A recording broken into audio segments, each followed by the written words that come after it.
Good morning, good morning, and good afternoon, and welcome back to the second day of Social Work, White Supremacy, and Racial Justice Symposium.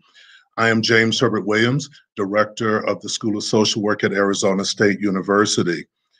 I hope that many of you had an opportunity to attend the two panels yesterday. We had a wonderful set of presentations and thoughtful presentations by many of our colleagues around the country. I wanted to let you know that you're also in for another round of wonderful presentations today. As we learned yesterday, social work has a really strong history and has been complicit in a number of issues that have furthered structural racism and white supremacy in our country.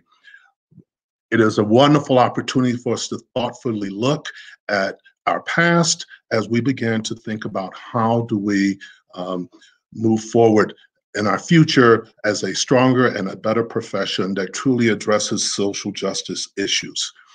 This is part one of a four-part series that will be taking place this academic year. We hope that you will stay involved and engaged with all four parts of the symposium, because we feel as though that you will learn a lot about where we go next. I want to also announce, before I bring our panelists and announce our first panelist for today, that many of you have asked about the ability for our sessions to provide closed caption, subtitles, or if there's a transcription for each of the sessions. Please note that after each session is completed, that those things will be available. All of the sessions and all of the symposium will be available on YouTube past the live presentations today. So we ask that you continue to click on those and begin to look at them after they're over. Now, let me move on to what you have tuned in for, our sessions for today. This panel 3 of the first part of our sessions is Reckoning with Coercion, Legacy of White Supremacy. The first panel I would like to introduce, the first presentation of panel 3, is Social Work Realized Foundation, Recreating a More Equitable History of the Field. This paper will be presented by 3 colleagues from the University of Kansas, and I would like to introduce them to you. The first presenter is Kelechi Wright, is a doctoral student at the University of Kansas School of Social Welfare. Her research interests are on criminal justice, immigration policy, social welfare institutions, and policy analysis and implementation science. The second presenter in the first paper is Courtney Carr. Courtney is an associate professor of practice and a PhD student at the University of Kansas School of Social Welfare. She focuses her teaching and her research on health and well-being of Black men with traumatic experiences. And the last presenter of the first paper, Becky Aiken. Becky is an associate professor and PhD program director at the University of Kansas School of Social Welfare. My apologies. Her research and teaching is on effective and equitable interventions of families involved in child welfare. She works with both private and public child welfare agencies in an effort to develop, implement, and evaluate evidence-informed supported interventions to improve family outcomes. Welcome, presenters. We look forward to your presentation. Thank you so much for that introduction. And as Dr. Williams said, we're going to be presenting on social work's racialized foundations, recreating a more equitable history of the field. And he introduced us so well, but just a reminder, my name is Kelechi Wright. I'm presenting with Courtney Carr and Dr. Becky Aiken as well. And we are here from the Midwest representing University of Kansas.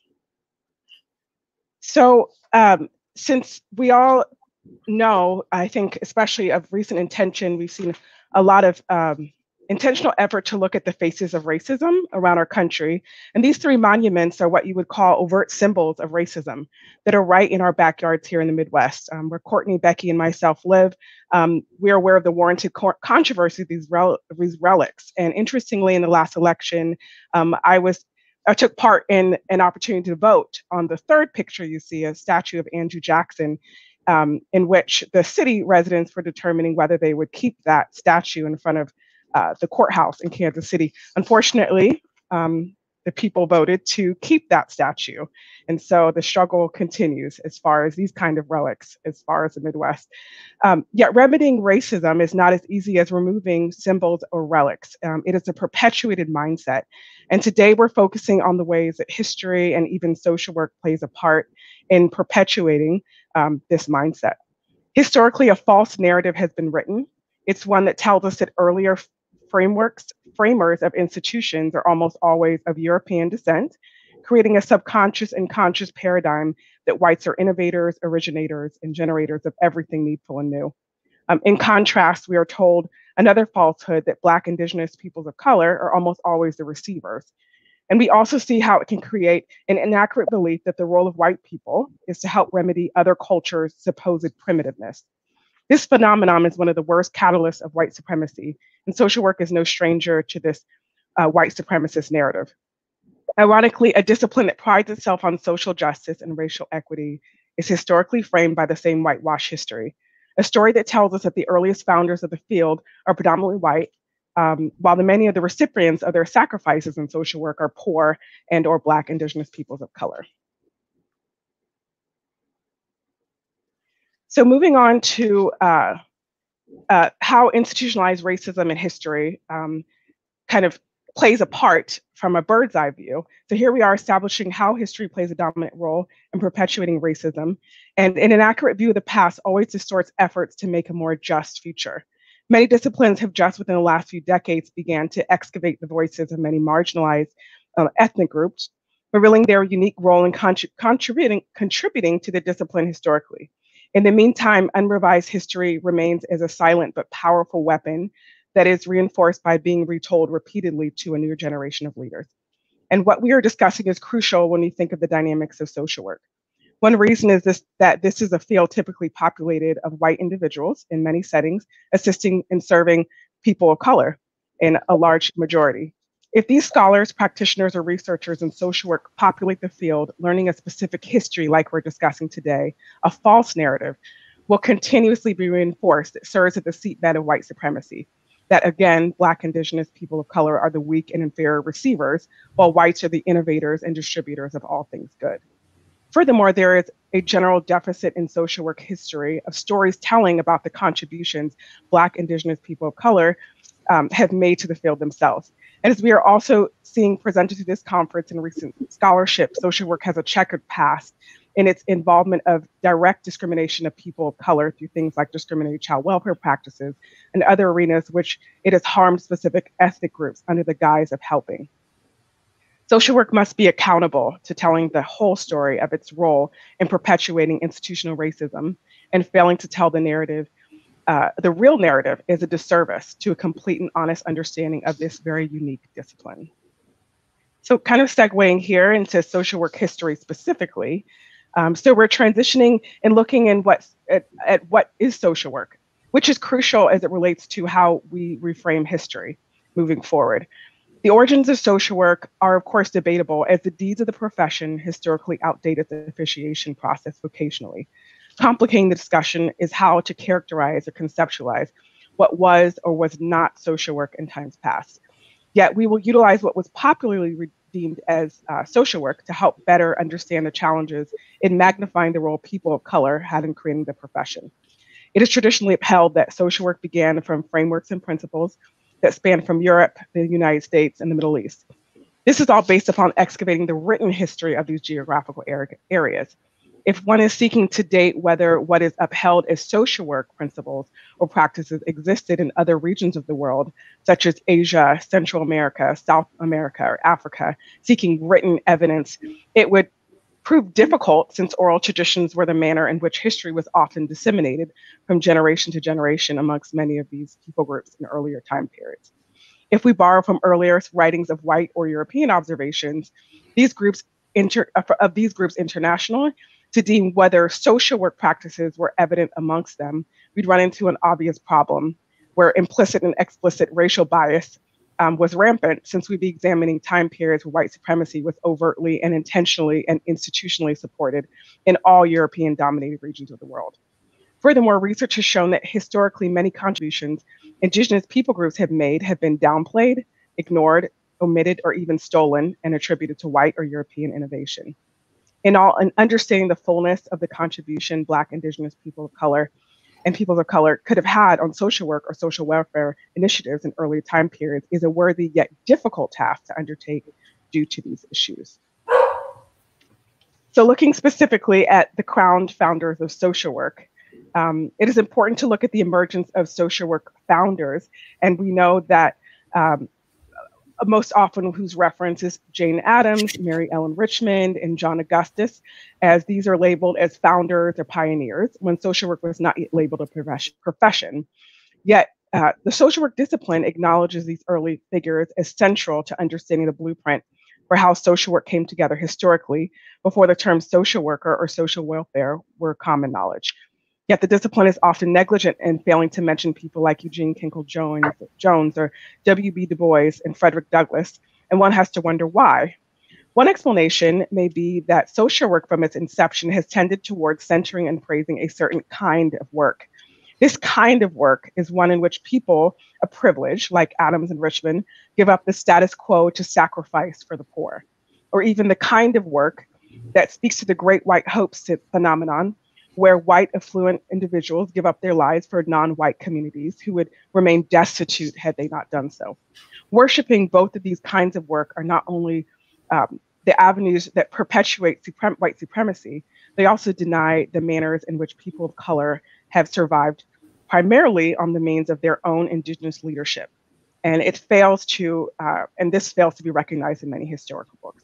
An accurate depiction of history supports that Addams and Richmond were not alone in their quest for social welfare for the oppressed.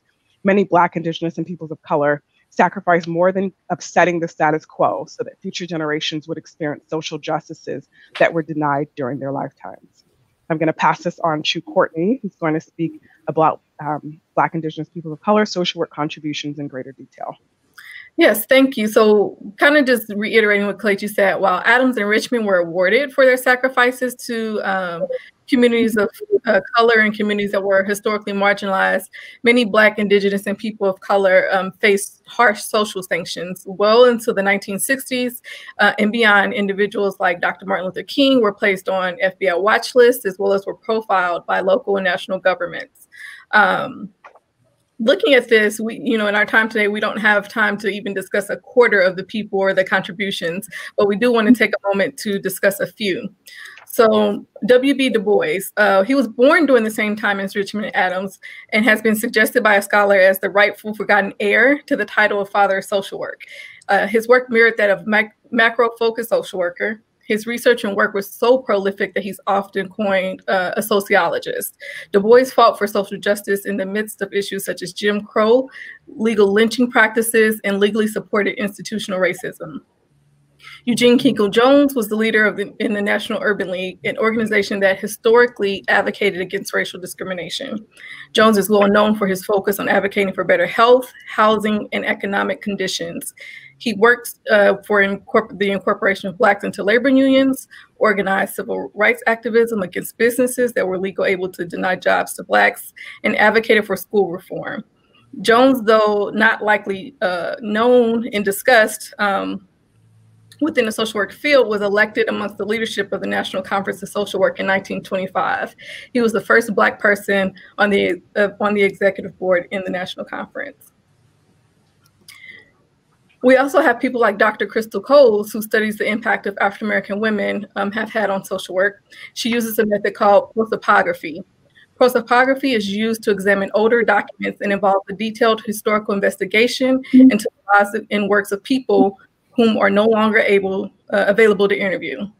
Coles highlights this unique role of research inquiry to explore the influences of those who have been historically in the field of social work. And we have Lucy Good Brooks, who's remarkably noted for being a former slave and has helped found the Friends Asylum for Colored Children. When we look at contributions, Afro-centered social welfare uncovers that much of what is deemed as white ingenuity in social welfare practices has been routine practices for Black, Indigenous, and people of color. For example, strength-based practices, treatment courts, holistic practices, culturally competent practice, and trauma-informed practices have been presented as new concepts, yet these concepts are foundational and historical to Black, Indigenous, and communities of color. There are common concepts currently coined as typical social work practices that, when taught, never mention Black, Indigenous, and people of color social work pioneers. These concepts were often employed in their practices before any formalization of the noted white social work pioneers and scholars. So looking at some of these strengths perspective, this is something that most of us, or all of us probably in social work, are very familiar with. Although many scholars have contributed to the knowledge and understanding of the strengths perspective, W.E.B. Du Bois contributed to what is now the strengths perspective with his work regarding double consciousness, and speaks to the strength of Blacks to adapt and survive in hostile environments. We can look at the works of Maria Yellowhorse Braveheart, as well as others, in decolonizing trauma theory, identifying that the pathology of diagnosing trauma in people of color and the lack of acknowledgement of historical violence and oppression experienced is often included in the work of Indigenous scholars, but not in the typical trauma work and trauma theory as discussed in the field. We can look at culturally competent practice, such as what was contributed to by George Edmund Haynes, the co-founder of the National Urban League. He committed his early career not only to developing competent social work practice, but also focused on the importance of cultural awareness. Haynes discussed that social work practice should not be rooted in theory and knowledge development alone. This conceptualization of what may now be considered culturally competent practice occurred before and concurrent with the development of the profession. So looking at a couple of considerations, communal practices of Black, Indigenous, and communities of color and its leaders. As people of color do not often think of the same systems and structures as formalized social work, we must find the language and labels within these cultures that mirror social work language and labels. As commonly held practice of people of color is only to engage healing for its social ills amongst its own members. Therefore, these communities and people may be very likely not to be advertised because such work is not prized, rewarded, or highlighted. It is the norm. We must also consider efforts to maintain white supremacy. Within the history and longstanding oppression, many Black, Indigenous, and people of color and their communities have been accustomed to maintaining privacy as it relates to the collective efforts to remedy how gross injustices have impacted people. This would then be unsurprising that many social action efforts to advance the communities would be internal and often covert, as people have legitimate reasons and fears that their efforts will be sabotaged. I'm going to turn it over to Becky to talk about some practical applications. Thanks, Courtney. So we want to talk a little bit about dismantling white supremacy, and think that the first thing we have to do is name it and describe it. And there's a really helpful work by Oken and Jones called The Characteristics of White Supremacy. It's found in a workbook, the Dismantling Racism workbook, published in 2016. And they explain that white supremacy exists in an effort to hold what is white as superior, and that white supremacy is supported both by overt ideologies and covert ideologies. So it's really wanting to get at both of those. They identify 15 characteristics, and there are 3 that we pulled out here. I'm gonna just talk about 2 today. The first is focus on the written word. And they say, white culture, if it's not written down, it did not happen. So this is something that social workers also have learned. Adams and Richmond richly documented their research, their observation, and their findings. But in contrast, many Black, Indigenous, and other people of color, they come from traditional settings where that would be a luxury to do that. And they use narratives and oral traditions. So in shining a light on this value of a written word as a characteristic of white supremacy, it's clear that dismantling racism requires social work to assess how Black, Indigenous, and other people of color pass down information. We must consider the historical assessments that support the discovery of various people's contributions to social work. And then on one right way, this is the belief that there's only one way of doing things. And with this characteristic in mind, it's necessary to consider whether our identified social work founders incorporated the opinions of marginalized peoples in their work. Did they look for many ways of doing things or only one way? So one right way also refers to whites bringing their solutions to ethnic people groups. So we have to recognize that people who were historically marginalized have not been actively engaged in the solution building process. I'm going to move on to the next. So our recommendations then for integrating Black, Indigenous, and other people of color's contributions in social work, we have a few specific things we wanted to mention. So first is naming the contributions of Black, Indigenous, and other people of color, raising up their histories and their leaders in our social work textbooks, readings, and other educational tools, and looking deeply into the roles that many people of color have had and continue to have in addressing social problems. Second, we need to revise our social work history. We have to ask ourselves, among those groups of people who have been marginalized, how have they been engaged in research and practice? And we need to use multiple strategies for historical digging, not traditional ways that will only tell the whitewash story of history. Third, we're going to have to examine the profession's history and the founders with a critical lens. So this requires novel approaches to convening conversations on social work to include the voices and new ideologies. And with regards to who is named as a scholar and as an expert, we may need to challenge the who and the how of social work expertise. And then finally, our suggestion is we make changes in educating social workers. Social workers not taught with an understanding of the subtle promotion of white supremacy, which is interwoven throughout our history. So few social work programs have exposed this concept of a great white hope, and this needs to be exposed and dismantled.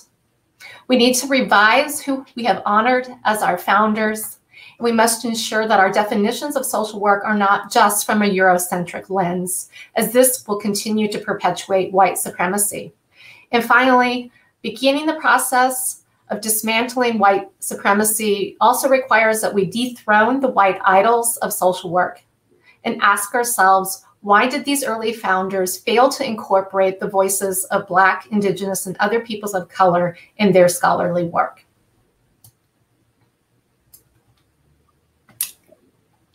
Well, this concludes our portion of our presentation. We thank you for your attentiveness and for listening, and I pass it back on to Dr. Williams. Thank you very much. All right. Well, thank you, Kelechi, Courtney, and Becky, for some wonderful thoughts. And I actually, as I listened to your presentation, I think that a number of things came to my mind. One is that history is basically told by those who have the power, right? And so, and history is never told from the lens of the indigenous populations. It's usually told from the oppressor, from those parts. And then also that social work's legacy is very much tied with the legacy of our country. And, yes. And the issue of thinking that we even try to teach in certain ways, but it's possible how much can we move away from sort of that legacy and that narrative as a way of thinking about our profession. I think you ended with some wonderful challenges that we as a profession need to acknowledge, and then the issue of that, which I'm look forward to the time when we get to the Q&A, because I think also the challenges of social work education is schools of social work are embedded in academic institutions that are also embedded in the legacies of our of many sort of different areas. So it's a real challenge, and thank you for bringing that to our attention. And I look forward to a Q&A later in the process. So thank you again for your wonderful presentation. Thank you. Okay. Now we will move on to our second presenter today and in this panel, and that will be Jessica Toth, who is an assistant professor at the University of Minnesota. Jessica's presentation title is Mothers Who Receive Temporary Assistance for Needy Family, a Citizenship Accounting. Dr. Toth, or Jessica, she chairs the project on the impacts of neoliberalism on social work practice in Minnesota. Her work and her research is informed by critical race theory, feminist political economic theory, and democratic political philosophy. She conducts critical analysis of social welfare history, social welfare policy, and social welfare profession and practice. She is the former president of the Minnesota chapter of National Association of Social Workers. Jessica, welcome. Thank you very much. Well, good morning, everyone. It is an honor to be here at the symposium, and I'm just going to get started because I have a lot of material to cover. T.H. Marshall, Hannah Arendt, Ruth Lister, and Margaret Summers are among noted political theorists who have argued that the notion of citizenship is a fundamental democratic concept needed to recognize our equal moral worth as humans in a political community. And most political philosophers of Western liberal democracies would understand citizenship to include the core principles of freedom, equality, and full inclusion. Yet in the United States, there's no denying that the concept of citizenship has been constructed in the image of the white male engaged in paid labor force with minimal caretaking responsibilities. Feminists and critical race theorists have adjudicated this phenomenon considerably, and they show that discriminatory measures have become embedded in policies, institutions, and cultural narratives. Yet a powerful and enduring tool of white supremacy is to insist that all groups are treated equally. Nothing need change. Everyone must simply fulfill their citizenship obligations of paid work and abide by the law. So in part, this is possible by ignoring history. So exposing historic and even contemporary differences in treatment of citizens would go a long way to challenge the belief that the vast differences in group well-being are attributable to individual behavior. Indeed, I will argue that mothers who receive TANF have endured differential treatment and those consequences due to legislative policy, state administrative rules, social service organizations, and social work and street-level practice. Furthermore, I maintain that the more ephemeral, but no less powerful cultural ideologies, disciplinary knowledge production, and professional processes work in tandem with state institutions to compromise the rights of mothers in poverty.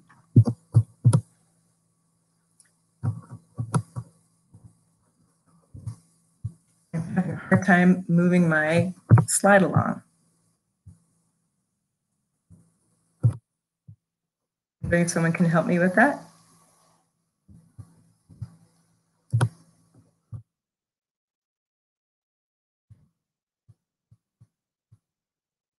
Hello, can someone help me with move my slide along? Okay, reshare it.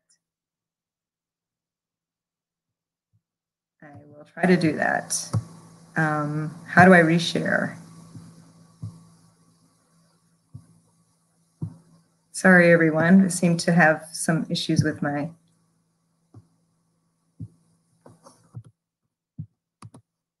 Still not able to advance my slide.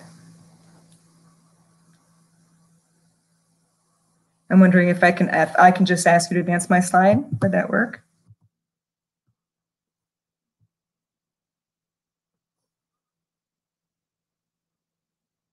Okay, so you can advance my slide if you have a chance to.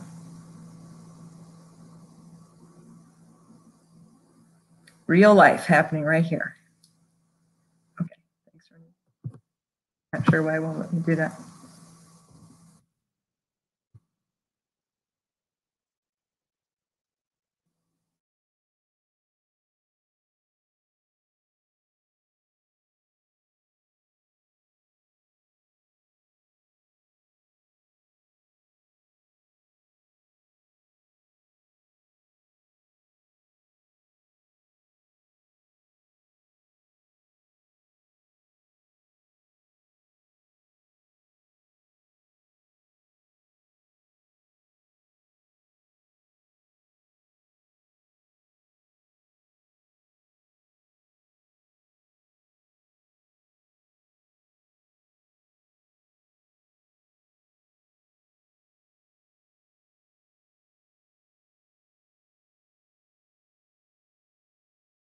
Obviously, we have a little technical difficulty, so I think what we will do, we will actually move to our third panel, and then we will come back to you, Jessica, as we work behind the scenes to correct it.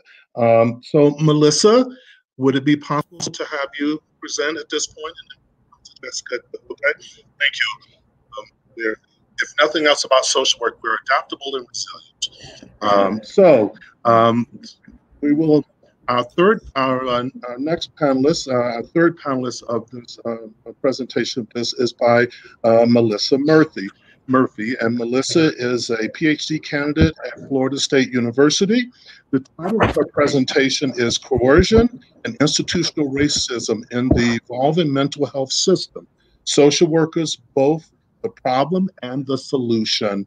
Melissa, as I said, is interested in applying critical judgment and decision-making theories to eliminate diagnostic and treatment inconsistencies and or disparities in the mental health literature. Welcome, Melissa. Thank you so much. Thank you for that introduction, and I'm really excited for this opportunity to share my work and my ideas with you. And let's hope that my slide does advance, because you never know. Okay, oops. Okay. So I am going to be talking today about racial biases and disparities in the evolving mental health system.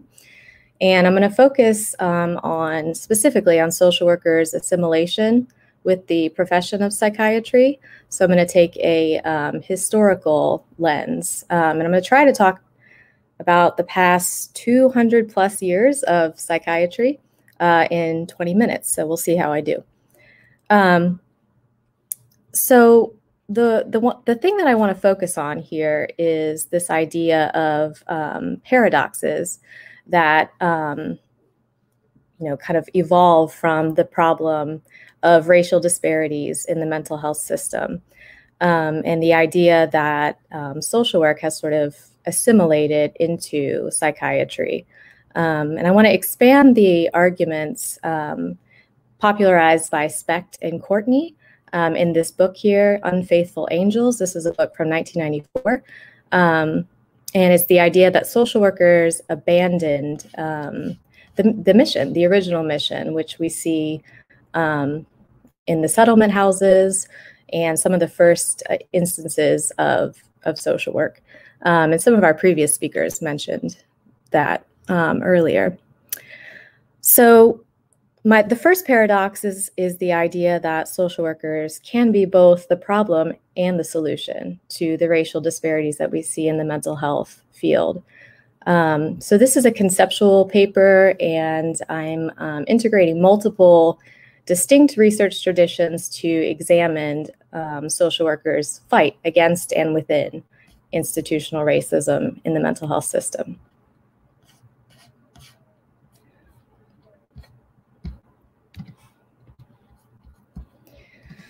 So a little bit more first about these paradoxes. Analogous to the paradox depicted in the cartoon on the right, there are several different contradictions that I'm sort of going to be addressing. The first one is that it's well demonstrated in the literature that racial discrimination, microaggressions, racial profiling, among the many other examples of racial disparities that we see, increases the vulnerability to emotional distress, to mental disorders. However, institutional racism exists within our helping profession, which is the current mental health treatment system. Second, the history of social work profession is deeply rooted in this community-based intervention, like the settlement houses and work in the community and macro practice and that kind of thing, aimed at supporting the disadvantaged. But the social work profession is really concentrated nowadays in the mental health workforce. Despite a questionable alignment, a questionable alignment with the underlying assumptions of the psychiatric treatment model, which frequently minimizes the role of the social environment in pathology. Social workers are uniquely trained and positioned to address the problem of racial disparities in the mental health system, but social workers have arguably conformed to an imperfect system of care, rendering them blind to the problems of institutional racism before them.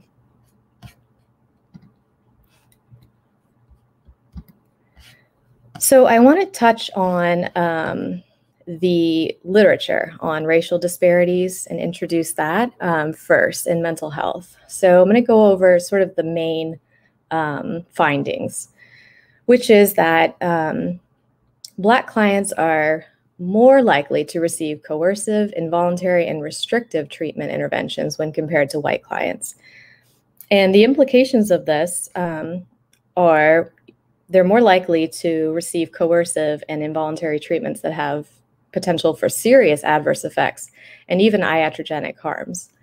The second is the idea that Black individuals are significantly less likely to access and utilize voluntary mental health services compared to their white counterparts. And disproportionate access to mental health treatment perpetuates this false narrative about the actual prevalence of mental health issues for minorities. The third is when Black clients access voluntary mental health services, they're significantly less likely to receive psychotherapy and more likely to receive medications aimed at treating severe mental illness. And therefore, there's a higher likelihood for inappropriate and even downright harmful treatment, as well as unequal access to interventions that could be useful and helpful to improve functioning, such as psychotherapy. The fourth, when all else is equal, Black clients are more likely to have their depressive symptoms overlooked and untreated. So again, it's this focus on searching for severe mental illness and severe symptoms rather than looking for affective disorders like depression or anxiety and that kind of thing. So the implications for this is that inaccurate narratives about the actual prevalence of affective disorders for Black clients who may be unable to access psychotherapy or related psychosocial interventions for their depressive symptoms. And then finally, and this is probably one of the most consistent findings in the literature, is the notion that Black clients are frequently overdiagnosed and misdiagnosed with psychotic disorders, and then subsequently inappropriately treated with antipsychotics. And Black clients are compared to white clients. When you control for everything except for race, you find that the instance of the misdiagnosis is much higher for Black clients. So there's deleterious effects associated with overdiagnosis and incorrect treatment. Okay. So moving back to social work and the paradoxes that I introduced, there's a lot of detail on that graph on the right-hand side, but the important thing here is to note that no matter how or who measures the mental health workforce, it's clear that clinical social workers are the most abundant providers and far outnumber psychiatrists, psychologists, marriage and family counselors, and other mental health professionals. So we begin to see how well assimilated the social work profession is within the psychiatric treatment model. And that model is known to produce racially biased outcomes. So two important questions that sort of are guiding this analysis are going back to the arguments by Specht and Courtney, is our professional conformity within the psychiatric treatment model part of the problem? If it is, could it help, or at least partly help, explain social workers' paradoxical stance as the problem and the solution to racial inequities in mental health practice?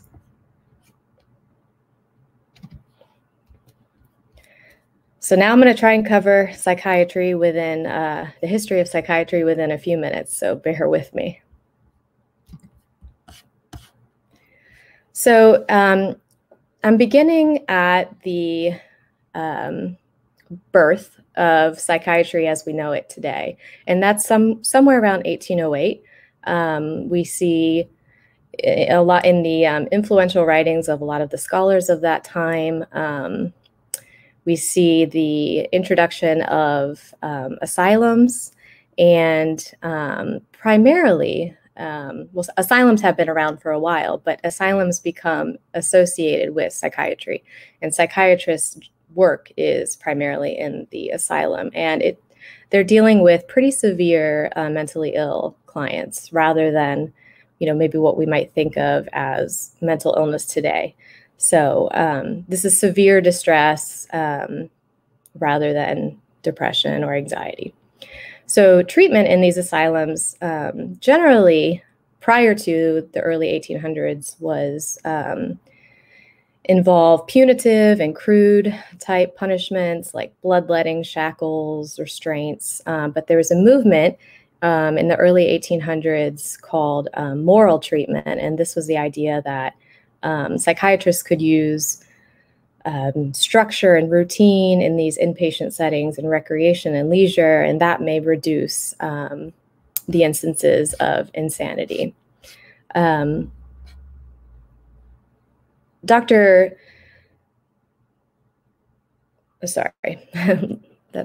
reading my notes wrong. The psychiatric system focused really on 4 conditions at that time, which is melancholy, mania, dementia, and idiocy.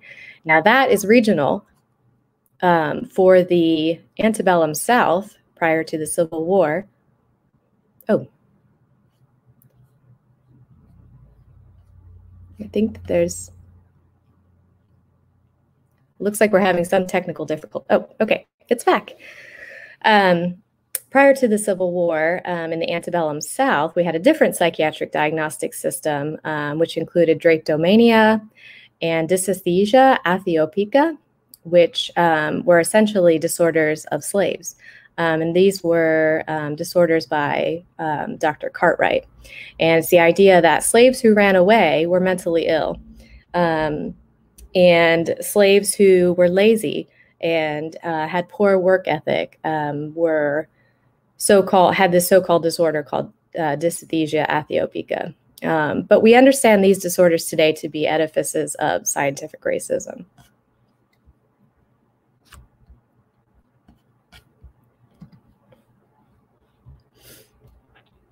So I'm going to move a little bit more quickly, so I know we're running out of time. So we're moving now into the restructuring of the mental health system, which is where we see the origins of the social work profession and the social work profession increasingly aligning itself with psychiatry. There's a trend towards psychotherapy at this point in the early 1900s. We see that in Freud and the emergence of a variety of different psychotherapy treatments. A trend towards psychology rather than pure biology. And at the same time, in the social work field, we see the movement from settlement houses, primarily work in the community, interventions with disadvantaged individuals, toward, and then we see a move towards this social casework, which is associated with Mary Richmond, who's there on the top of the screen on the left. And that is a move from Jane Addams, who was originally associated with the settlement houses, to Mary Richmond. And then we see more and more of a integration of the social work profession with psychiatry. And then we see modern psychiatry, which really resembles much of psychiatry today. In the 1950s and onward, we start to see the DSM, the trend from deinstitutionalization towards outpatient care. And this is when we start to see some of the earlier scientific racism, which was explicit, to maybe more implicit types of biases, which you can see in that table to the right. so-called new racisms, right? Where discrimination and oppression maybe are less, are more hidden, but still exist in our mental health care.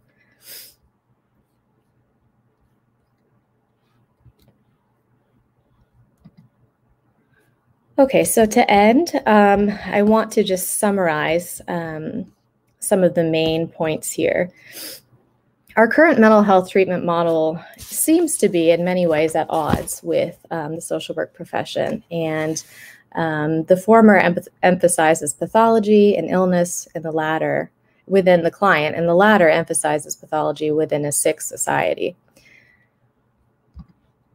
Yet social workers remain at the heart of this flawed system, and we represent the largest professional group in the mental health workforce.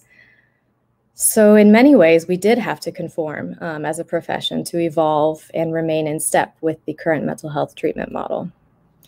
The question remains, though, is this adaptability part of the problem, and is that to blame for our paradoxical stance as both the problem and the solution to racial disparities in the mental health system? Maybe, probably is my answer, but I think the first step is really to fully see the problem as it is, acknowledge it, and critically interrogate it as a profession, and look at our own complicity within a flawed system that exists today. And as we can see it in some of the first statistics that I reviewed in the presentation. So moving forward, we probably, there's many things we need to do, but we need to rethink the educational and practice divide that separates social workers into clinical tracks and social policy tracks. That may be something that we can think about in the future in terms of integrating the two rather than separating them from each other. Strengthening social work students' clinical reasoning and clinical decision-making is necessary in order to close the gap between social work practice and research, and to help students simulate real-life practice dilemmas that arise in mental health. And then education and training of social workers must be grounded in an anti-racist framework. And finally, advocacy for restructuring of policy and practice guidelines in mental health at the state, local, community, and organizational level.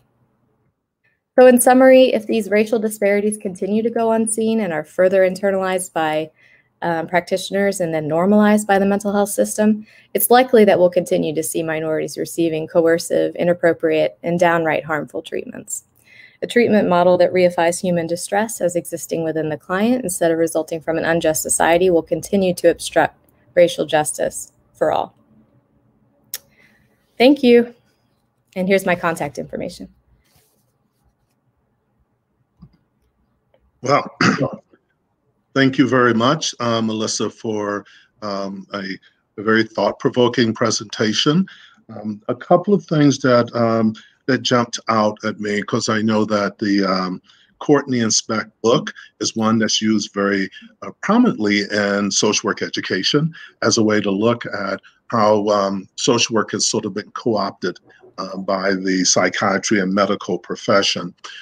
I think the other thing that comes out as I hear your presentation of some of our challenges today is the sort of same discourse we seem to be having in our profession regarding evidence-based practice, which also comes out of sort of the medical model, and why social work feels as though that they need to sort of incorporate models of other professions as a way to identify and to find themselves.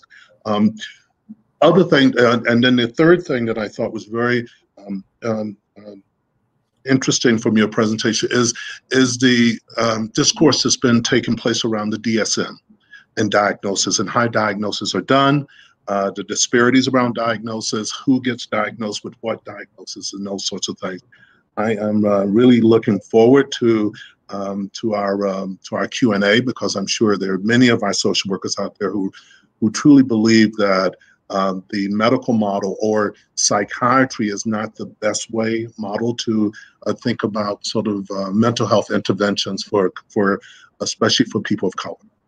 So yes, thank you for a wonderful presentation. Look forward to bringing you back at the time when we have a Q&A. Thank you. So, as I want to thank the behind-the-scenes staff, because I think we've gotten our technical assistance, our technical situation resolved. So now I would like to bring Jessica back. Hello, Jessica. Hello, thank you so much. Okay. So I tell you what, I've already introduced you, so I'm going to, I will, let me just at least sort of read the title. Mothers who receive temporary assistance for needy family, a citizenship of counting. Welcome back, Jessica. Thank you so much. And thanks for the technical assistance, everyone. And I'm glad the other two presentations actually went ahead because they have such thought-provoking ideas. And so what I'm doing in this presentation, just a quick recap, is to look at the historic and even contemporary differences in the treatment of citizens, and especially related to mothers who receive TANF. And so next slide. So as background, I would like to underscore that poor women with children represent the quintessential social work client group, spanning historical and traditional practice fields of child welfare, poverty, and motherhood. And social workers have often been at the interface of systems of power of the state and the mother, interpreting rules, administering policies, and using professional discretion in practice decisions. And furthermore, research by Vicki Lenz, Martin Gillens, Angie Marie Hancock, as well as a historical examination of Jill Crodagno and socio-historical theorization of Patricia Hill Collins and others, all speak to this notion that the social construction of a mother receiving public assistance in the United States has been a woman of color, and more specifically, a Black woman. And this despite the fact that white mothers comprise as much, if not more, of the welfare recipient pool. Finally, Patricia Hill Collins and Surma Bilge maintained the lens of intersectionality is important when examining such social issues. And this perspective considers the confluence and interaction of several axes of social division that result in social inequality. In this case, race, gender, and class. And I will imply them historically. Next slide. So my aims for the presentation will be to describe the construction and components of full citizenship rights, define and apply several theories, including that of intersectionality, social reproduction, multi-level governance, and power as devices to understand the differential positioning and treatment of mothers who receive TANF. I will map historical, discursive, legal, policy, administrative, and professional disciplinary evidence into the citizenship rights framework to analyze the degree to which mothers who receive TANF can embody their full citizenship and reflect on what this means for the social work profession in order to address white supremacy. And of course, due to time, this will be a very truncated version of this presentation. Next slide. T.H. Marshall, the most noted modern citizenship theorist, wrote that citizenship is a status bestowed on those who are full members of a community. All who possess the status are equal with respect to the rights and duties with which the status is endowed. Marshall developed a seminal citizenship framework of civil, political, and social rights and obligations. And in 1998, Thomas Janowski elaborated these rights and suggested a fourth of economic rights. I believe such a delineation of rights is necessary to fully assess a group's embodiment of citizenship in the United States. So civil rights are the rights necessary for individual freedom, liberty of the person, freedom of speech, thought, and faith, and the right to own property and conclude valid contracts, and the right to justice. So procedural rights, expressive rights, bodily control rights, and property and contracting rights. And these most reflect the protection of the individual from the state. Political rights include voting rights and the right to be politically active, including the ability to influence the creation of new laws, running for office, and demonstrating and protesting. Social rights include a range of rights from economic security to inclusion in social life. And here we have the provision of things necessary to survive and flourish in a democracy and the recognition of equal moral worth. Enabling rights concern health and family services to assure functioning of citizens. Opportunity rights provide educational opportunities for the necessary skills for the work and cultural participation. Distributive rights provide transfer payments to assure that workers, retirees, citizens, single parents, and children receive sufficient economic subsistence. Compensatory rights provide payments to citizens who have perhaps served in the military or have their rights abridged in some way. And these rights are fulfilled by the benefits of the welfare state and full inclusion in civil society. Finally, economic or participation rights involve the right for citizens to be engaged in large-scale decisions related to markets, organizations, and capital. Labor market intervention rights include public participation in assuring employment for citizens in job markets. Organizational participation rights and capital participation rights are perhaps self-evident, and based on Ruth Lister's work, I would like to suggest social reproduction and social care intervention rights, moving social care into the public realm to involve public participation in assuring financial support for citizens who engage in social reproduction or social care. Next slide. The first legislated economic support for mothers were mothers' pensions in the 19-teens, adopted by 49 states. Many African-American mothers either could not access these or receive smaller payments.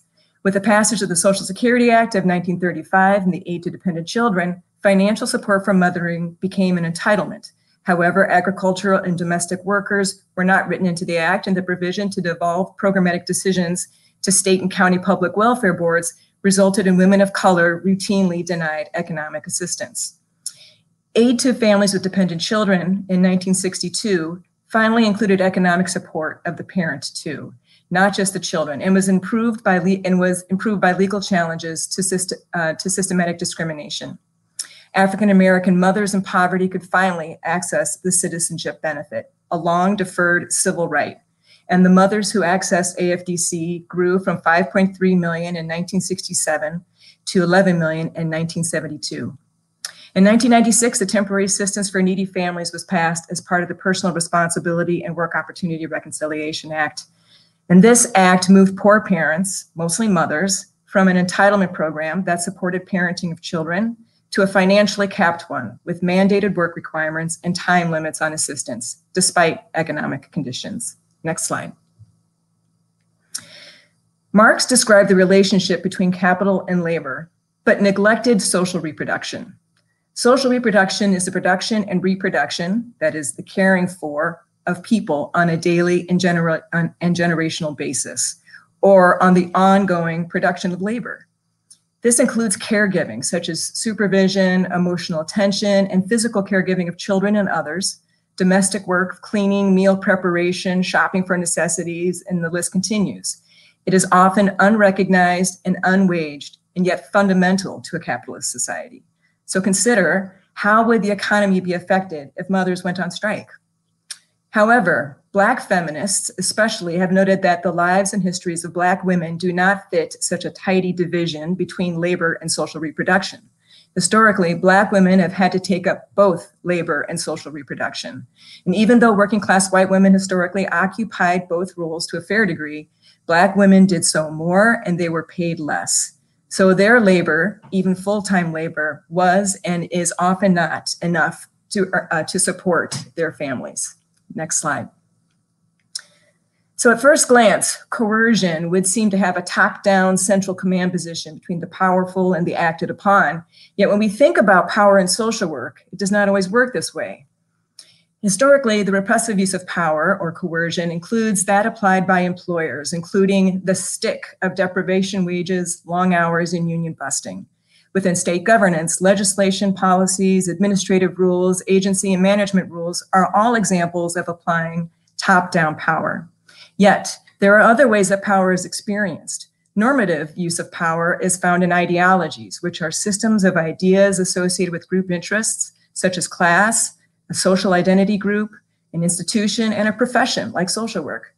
Gramsci argued that hegemony or cultural discourses are widely accepted and unexamined, typically benefiting an elite group. In its normative form, power resides in historical and cultural discourses, shapes societal understanding, influences citizens' ideological identity, and is circulated through society and its institutions. And then Michael Foucault argued that modern power is not typically repressive, it is productive.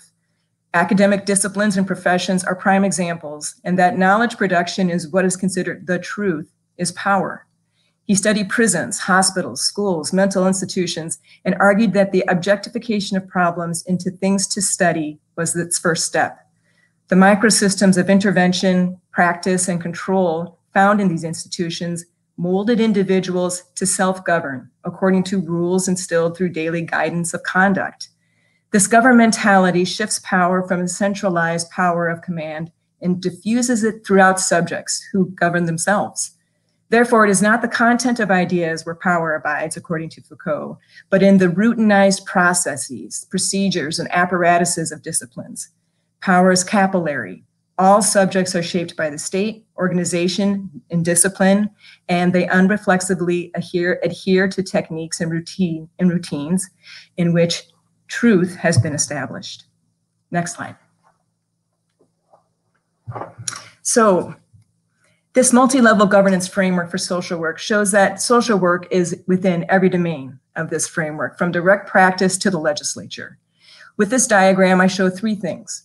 We may think of the top-down command and control perspective power, from legislation through state administrations to contracts for services with service agencies, to supervisors monitoring rule adherence, to direct service workers who actually deliver the policy.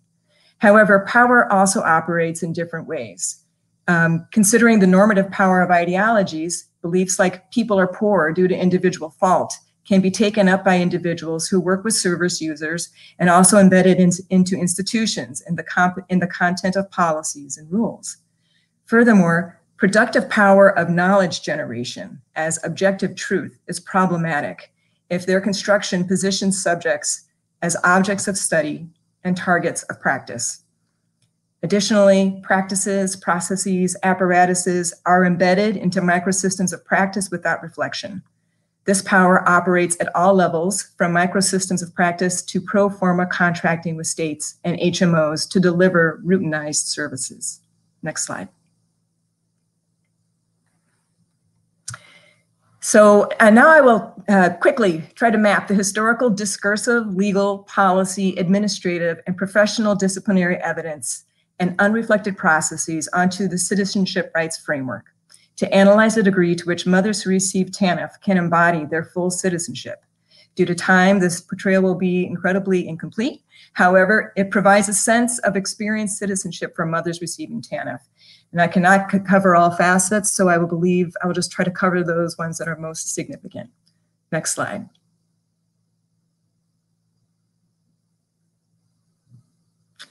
Next slide, please. Thank you. Here's just the overview of the civil rights, and I will not cover the ones that are gray. I'll just cover the ones that are in black font. Next slide. Prior to 1996, AFDC was considered an entitlement of citizenship, like SSI and SSDI. But legal scholars in the 1960s were concerned that welfare recipients were more likely to be put in the position of bargaining away constitutional rights of privacy, bodily control, or parenting choices for benefits. This unconstitutional conditions mandate was first ruled illegal by the Supreme Court in 1926. A requirement is unconstitutional if the state could directly mandate the behavior rather than indirectly in a quid pro quo. So if the state cannot directly mandate the behavior, but they try to do it through a quid pro quo. So drug testing is a good example. A state cannot mandate its citizens to undergo drug testing, yet 15 states today require some type of drug testing in order to receive TANF. The administrative appeals process is another example. While Social Security disability benefits involve a clear process of 4 levels of clearly stated appeals with the final one in front of a federal district court, and where the petitioner may have a legal representative, this process is very different with TANF. The appeals process for TANF varies, and it is not under federal oversight. In Minnesota, for example, claimants are offered a conciliation conference, which is an informal meeting with the employment service provider and their supervisors. They have 10 days to engage this process once sanctioned, and then participants who disagree with the conciliation decision can request a fair hearing within 30 days. But unlike the Social Security process, the TANF appeals process begins with the worker who sanctioned the recipient and is followed by a single appeal opportunity in time-strapped conditions. In a study of 3 states, Texas, New York, and Wisconsin, the percentage of appeals pursued varied considerably, as did the proportion found in favor of the client. So these are very complicated and onerous administrative rules and wide-ranging outcomes, and these minimize the ability to access due process rights when claiming TANF benefits. Next slide. Contracting rights. So under work requirements of TANF imposed by Congress, they may violate the general principle of person's choice and contracting their own work. Applying the logic of the unconstitutional conditions mandate illuminates this. The state typically cannot mandate people to work outright. However, all states are mandated by Congress to require work to receive benefits.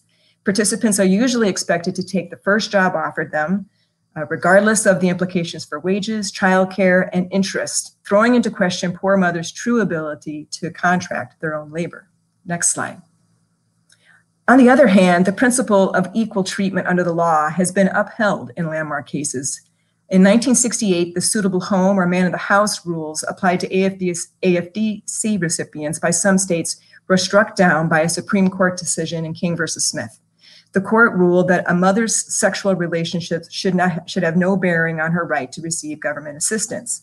Another landmark decision, Goldberg versus Kelly, required local governments to offer administrative hearings before terminating public assistance.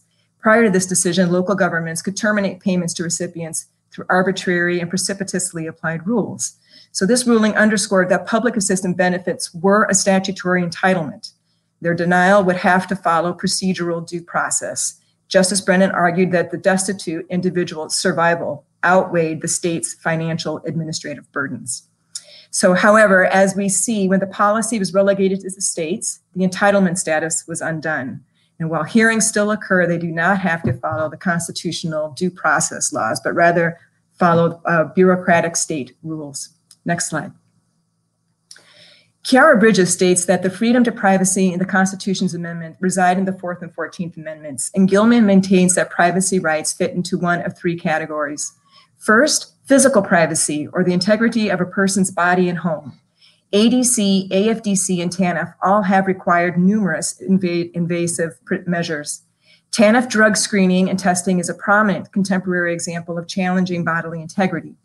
In most of these states, parents receiving TANF must be drug-free to receive assistance. And in Missouri and West Virginia, if a parent tests positive for drug use, child protection is sent to investigate the family.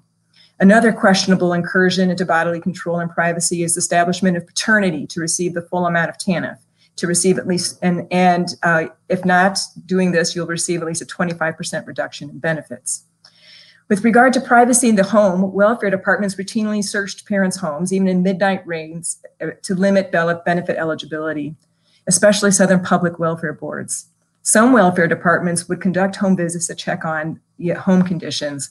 And although courts initially barred these as similar to searches, in the Wyman versus Jane case, the U.S. District Court upheld the state's argument that the visit was in the interest of the child and to assure that the state benefits were used for their intended purpose. Second, decisional privacy relates to individual autonomy and the ability to make individual and family decisions without state interference. For poor families, though, the state frequently intervenes in their lives via child protection services.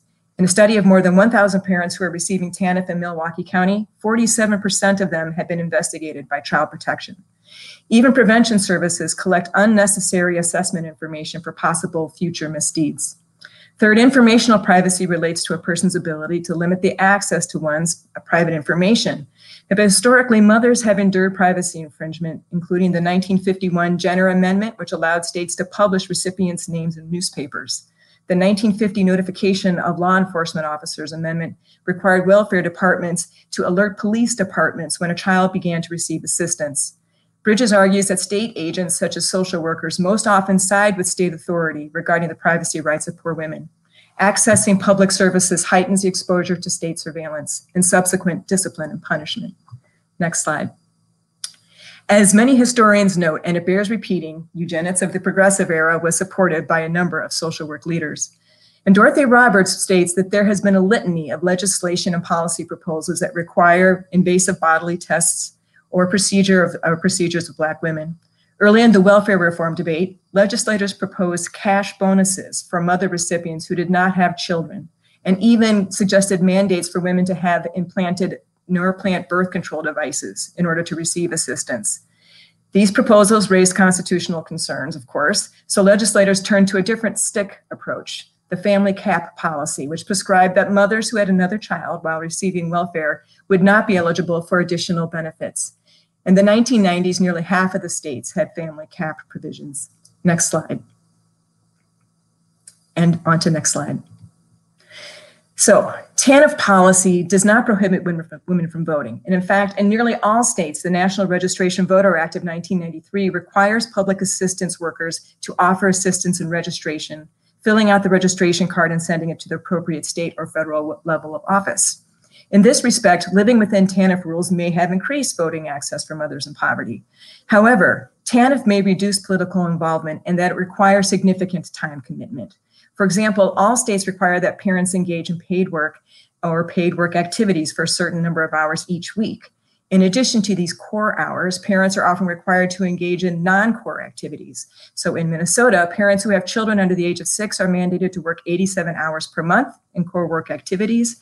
And for those with older children, they must engage in 135 hours per month of core and non-core education or training activities. So they must also fill out a weekly activity log form, sometimes with a check-in. This is a great example of Foucault's productive power of shaping the subject through processes, procedures, and apparatuses of the state. And Schlotzman and colleagues have found that women receiving public assistance with preschoolers had little free time for political engagement. And Brook and colleagues found that parents who received TANF were the least likely to vote among all recipients of public assistance. Next slide.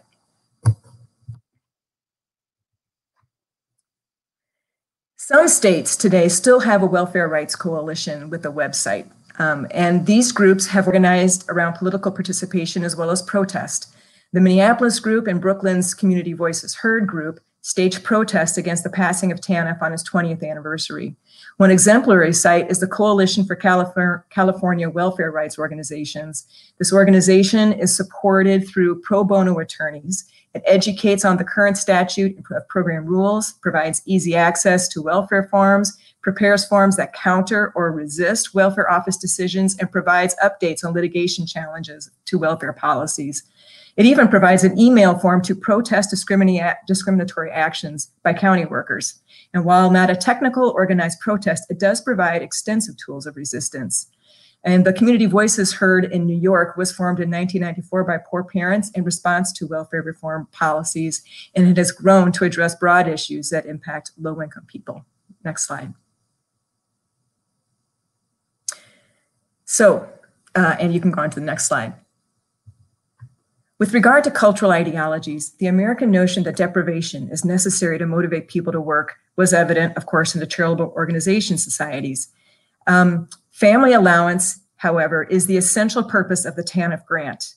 However, whether welfare is indeed a right of citizenship is unresolved. The court took it up in Dandridge versus Williams and upheld the state's ability to limit benefits regardless of the growth in family size. Families, not individuals, were the unit of economic and legal consideration.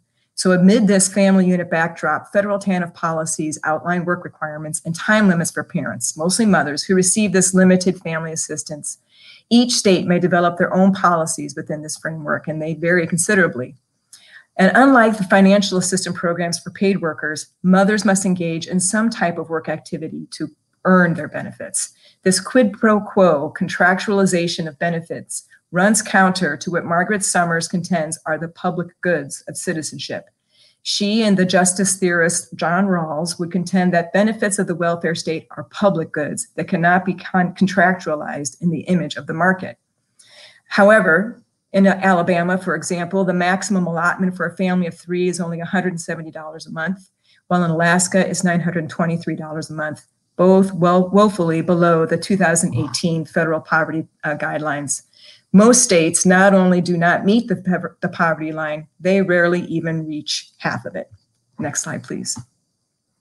Public assistance, such as TANF, is an example of what might be considered the fulfillment of the country's commitment to address distributive rights, despite its lack of entitlement status today. Yet constructed budget pressures instigated by large tax breaks and risky economic ventures set the scene for austerity.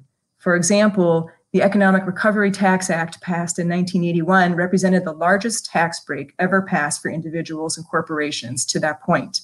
The responding 1981 Omnibus Budget Reconciliation Act contained the largest cuts, therefore, to government spending during peacetime and transitioned several universal benefits to means-tested one. Distributive rights are also thwarted through bureaucratic disentitlement.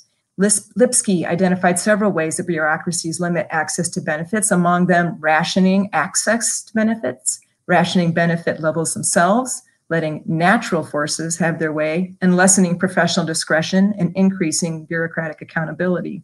And in fact, Evelyn Brodkin states that TANF is an example of new public management method where delivery and benchmarks and outcomes are predominant. Policy managers are allowed to design programs with incentives and sanctions to reach outcomes, rather than through fair and high quality methods, often leading to routinized worker discretion that disadvantages the recipient. An apt example of a combination of a top-down control of legislation to administration to social service organizations, but also the productive power of unquestioned processes and practices. Chicago Welfare Office practices, Brodkin found, marginalized recipients' needs through workers' cost shifting, inconvenience to clients, and using discretion that favored closing cases. These types of routinized discretion lead to administrative exclusion of mothers needing public assistance. Next slide, please. So I'm only going to focus on my proposed new slide, right, that of social reproduction rights in this particular right. And if you could go to the next slide. So this new right that I'm suggesting is a sub-right under economic rights, that of social reproduction or social care intervention rights. And we have a history here. Theda Skocpol argued that the United States was a maternalist welfare state before we became a paternalist one. Mother's pensions, minimum wage and maximum hours for working women, maternal and child health care, and more. Yet, even with the passage of ADC in 1935, African-American mothers, especially in the South, rarely could access those benefits. But during the late 1960s and early 1970s, the National Welfare Rights Organization, led by women of color, worked with legal services to win significant Supreme Court cases that directed fair administering of public benefits. They engaged in large-scale public demonstrations and organized public assistance office grievance tactics. A second generation focused on local concerns and could mobilize hundreds of recipients to the legislature. And they employed Piven and Cloward's 1966 tactics to overwhelm bureaucratic systems by submitting 800 requests for catastrophic clothing assistance. They were astute in telling the story of mothering as worthy and laudable. This is a civil rights era inspired intervention for social reproduction rights. Yet the development of a conservative consensus regarding public assistance was crafted by academics and think tanks through a series of articles and reports linking free market ideas to social conservatism. Charles Murray in 1984 argued that public assistance created dependency and discouraged labor market involvement. He claimed that African-American mothers receiving AFDC were fleecing working whites, although the 1988 data showed more AFD recipients were white than Black.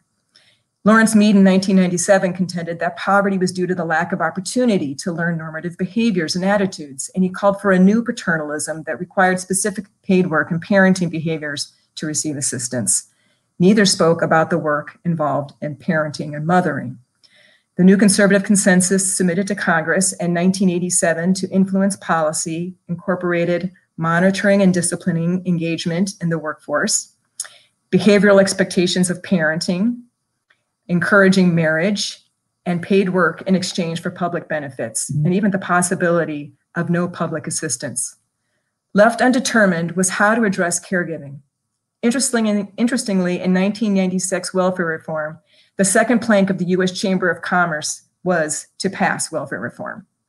Under this policy, poor mothers had to be both full-time workers and full-time parents.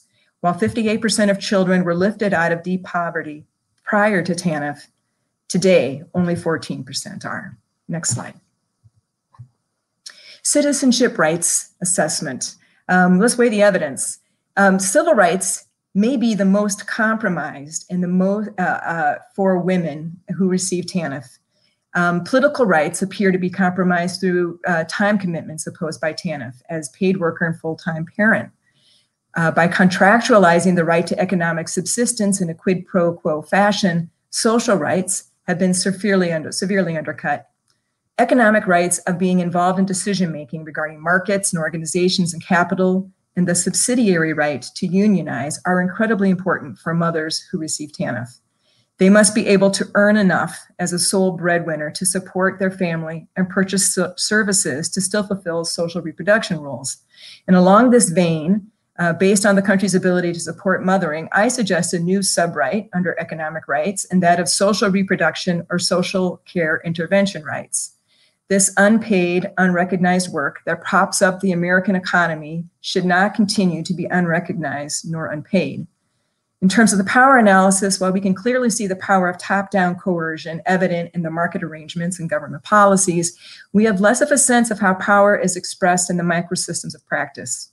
Some telling examples are the enduring normative ideological power of individual attributions for poverty, and the likely persistent and unexamined belief of them by social workers.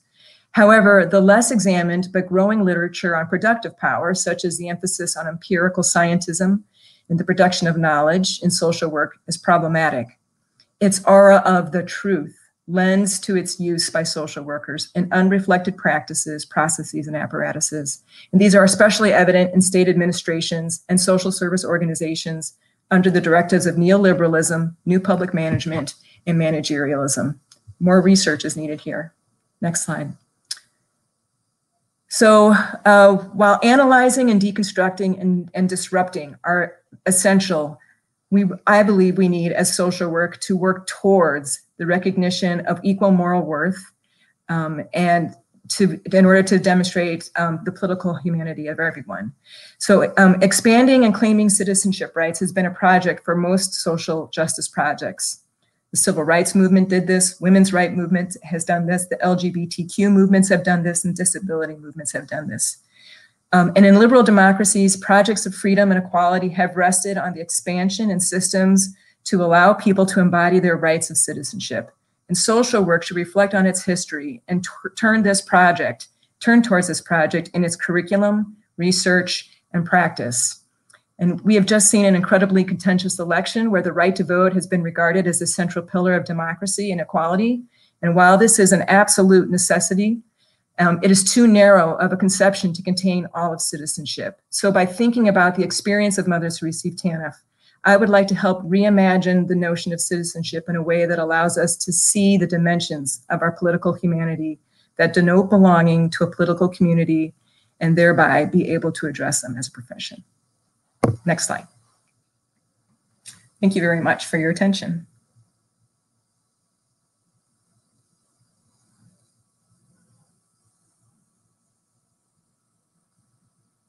For a wonderful, wonderful overview of some very significant things that we need to be thinking about as a profession, but not only as a country.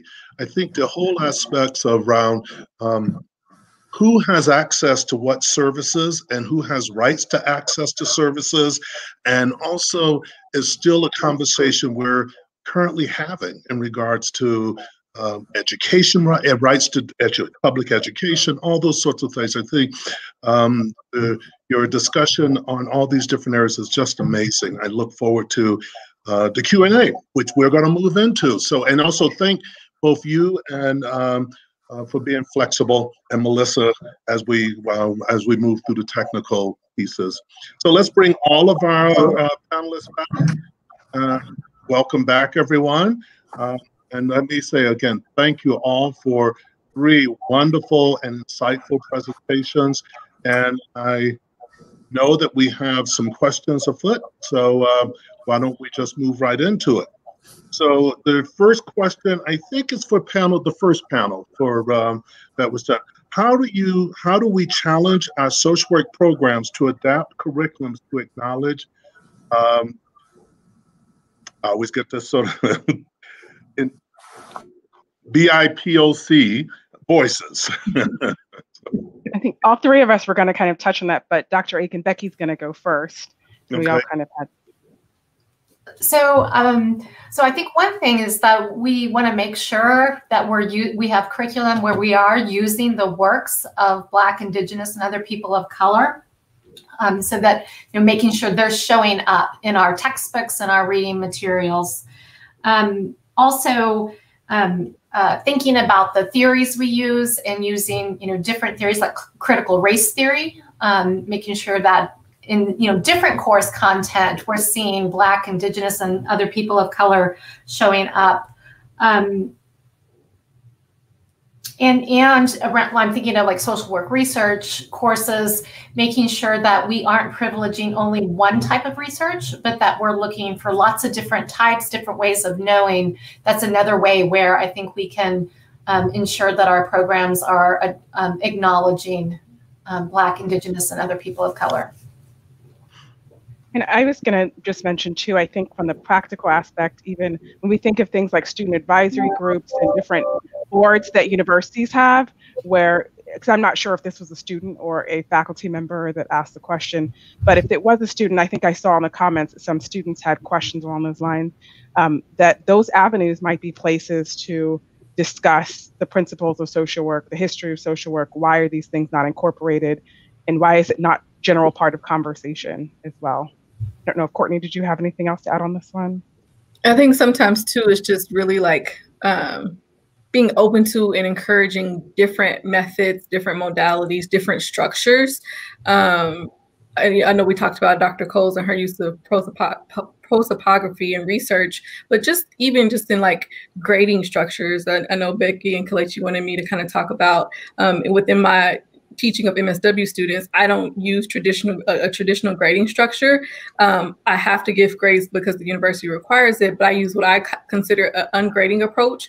And so they don't get any kind of grades or points throughout the semester. It's more of a collaborative system, reflection. We do a lot of critical reflection. And then at the end of the semester, I meet with every student individually to critically reflect on their growth throughout the semester, and we decide on a grade together. But that's very non-traditional, in terms of higher education. And so we have to think about systems as such, and how do we use different methods along the way. Thank you. So the next question, and I think this is for you, Melissa. What is guiding the harm we do DSM diagnosis? Insurance companies, can we practice mental health without insurance or without DSW? And why does anti-racist mental health what does anti-racist mental health treatment look like? Those are really good questions. Let me see if I can start with the first question. What is guiding the harm? I think it's, as I sort of said in the presentation, I think it's a combination of many factors. And I think, the complexity is part of the issue here. We're integrating, how hundreds of years of practice models, right? And social work is sort of fitting into the psychiatric treatment model. And that, in and of itself complicates things. I mean, we have a very different way of viewing pathology, and yet we must work together and collaborate together. So in many ways, I think social workers have to conform in order to fit in. And that creates a lot of tension for us as professionals. And I do think that the insurance companies, the managed care companies, that does play a big role, an important role. In many positions that mental health social workers have, they're required to diagnose in order to provide services to individuals. And so it becomes this ethical question of, do I give a person a diagnosis that may or may not, believe that they have, if it's the only way for them to receive help or care? That's an ethical dilemma that, we don't really have an answer to as a profession. And anti-racist mental health treatment, I think there's a lot of changes that need to be made. And I do think it starts with, in one respect, starts with our education. And how we train social workers, and the critical theories that we use, and the history. I really think a history of psychiatry and mental health treatment is necessary. for social workers who provide much of the mental health care in this country. So I think it starts with a grounding in the history of disparities. Right, thank you. So the next question, I think, is actually for you, for Jessica. Have connections been made between this research and Jim Crow era prohibition for marginalized people? Are these restrictions and constrictions both assault on poor people and an assault on racially marginalized people? This is about the rights.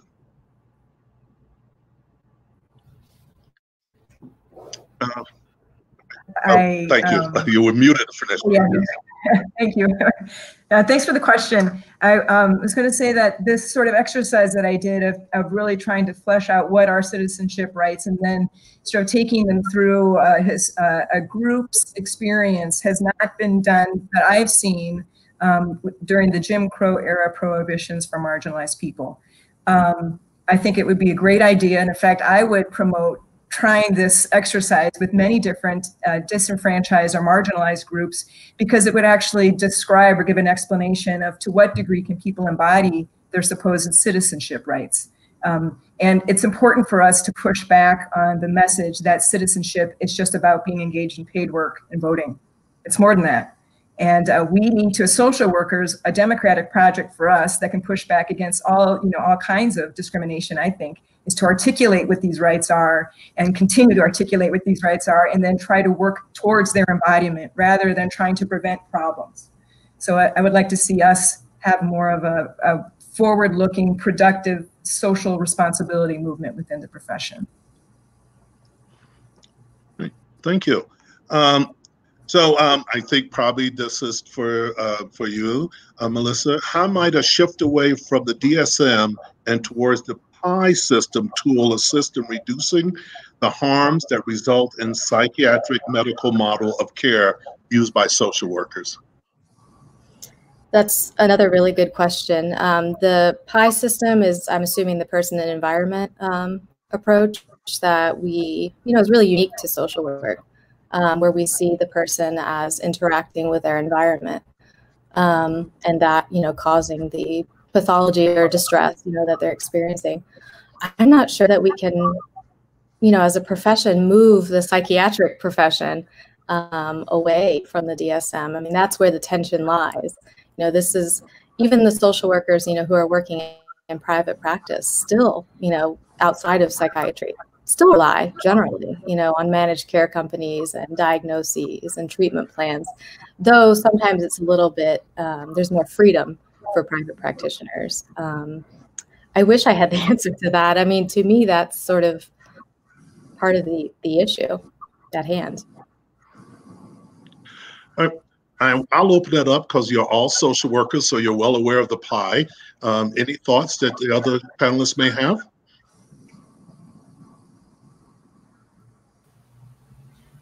The PI, but sorry, I'm unmuted.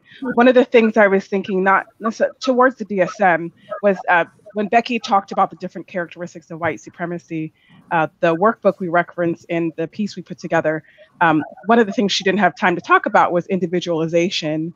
And I think that there are a lot of ways in which and I appreciate the PI, because I think just listening to the description of that, a lot of ways that pathology is characterized as anything that's not white is pathologized, right? And so, I know in our departments, one of the things at KU, various GRAs, research teams are reading things that talk about and discuss the characteristics of white supremacy to help to make sure that it's disseminated into all various types of, whether you're a clinically focused practitioner or you're research oriented. I think that the roots of everything is connected to pathologizing anything that's not white. And I don't think it really will get resolved with new models lest we address and we're even aware personally of what is characterized as white and favorable and what is not. So thanks for that, Kelechi, because I was thinking, like, even if there was a shift towards the person and environment, we still have to address those things, because if we're going in and we're pathologizing these environments, it's not going to make any difference. And so there's those foundational things that we have to address within our structures as well as our own self, in how we're taught and how we're educated and how we're trained before we can make any major shifts. I would also just like to add, I think those are great reflections. I would like the person and environment model, as Mary Richmond proposed it, looked at the environment and how it impacted the individual, but didn't suggest therefore impacting the environment. The focus was back on the individual and practicing with the individual to adapt them to their maladaptive environment. So I think one of the things of white supremacy is that we automatically fall into a practice mode with individuals, and that we need to actually shift it up and start looking at the HMOs, the administrative structures, the policies, laws, and our narratives, so that we see the person and environment means practice on the environment. I think we have time for one more question. All right, and this is for you, Jessica. Someone would like for you to share any thoughts you may have about the Family First Prevention Service Act. So I know this act only on a surface level, and I will just say that it kind of ties back, and I'd be really interested in other panelists' perspective too. I worry about the profession of social work commodifying problems for our practice. Modifying social problems for our practice. And when I looked at this Prevention Act, I see a lot of evidence-based practice pieces to it, but the prevention is not very primary, and it's not even very secondary, in my opinion. I would like to see a Family First Prevention Act that would support social reproduction, that would support mothers and parents and parenting their children, living wages. That would be families first prevention to me. Well, and Becky, I know child welfare is your area, and this is one of the areas that Family First has really been touted as being helpful for us to think about how to improve family outcomes. Please, I'd love to hear your thoughts. No, I agree with what Jessica said. It's not primary prevention at all. It's really disappointing on that front. That, you know, the encouraging part was to shift away from putting all of our resources on the back end of the child welfare system and try to bring it to the front end. But I don't think we moved very far to the front quite yet. So I'm hopeful that that deficit in that policy is known now, and it could be changed. Okay. And I think it also, going along the lines of the evidence-based practice position, you know, I think we run the risk of forgetting that much of the success that we have as a profession is not so much based on following the manuals and the guidebooks, right? It's our ability to be able to connect with the families that we serve. And I think, you know, putting too much emphasis on the science and the evidence may be distracting from what we really, you know, should be doing, and what we really know is effective in practice, and that's that connection with families. Yeah. Well, and then also I think the other area, Melissa, is that for evidence-based practice, the conversation is that this evidence, where was it collected from, and is it applicable to the diversity of our culture and the diversity of our country? So those are big questions to ask as we move down this. I want to thank you all for your wonderful contributions of work and your contributions to the symposium. Your sessions were all very thoughtful, and I'm sure that now that people have your contact information, that you will probably be receiving other contact from other people. We hope that, and I do also want to, this is the end of this panel, so a big thank you to all of you for your work and your contribution to our symposium. And now I would also like to inform our participants that we're going to have a small break, and then we will be moving into our fourth panel for this for part one of the symposium. That will be chaired and facilitated by my colleague, Dr. Sandra Crew from the School of Social Work at Howard University. So please, if you will be back at the half hour, because we're on different time things. So for me, it is at 12:30, and for the East Coast, it's at 2:30, and for Central, 1:30, and 11:30 on the West Coast. So we look forward to seeing you then. Thank you for participating in panel 3, and we will see you on the half hour for panel 4.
Good afternoon, everyone.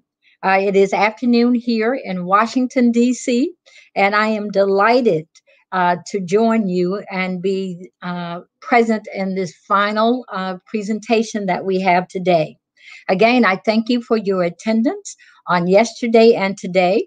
I am Dr. Sandra Edmonds Crew, the Dean of the historic Howard University School of Social Work. I am just so excited about the work that we have had today. Again, we thank you for joining us as we address the way forward to ending racism in social work education and practice, and also ending racism in our society as a whole. Our first three panels have introduced or reintroduced to some of us the points of pain and harm in our profession. While we are a profession that takes great pride in our strengths and advances in social justice, it is equally important for us to stop and think about our omissions and commissions related to social justice and racism. Today, panel 4 will examine agents of segregation, social workers, and urban spaces. This is a topic that is near and dear to my heart. In the late 1960s, I desegregated high school under the Freedom of Choice program in the state of Virginia. As you are probably aware, it was as far from freedom and choice as one could imagine.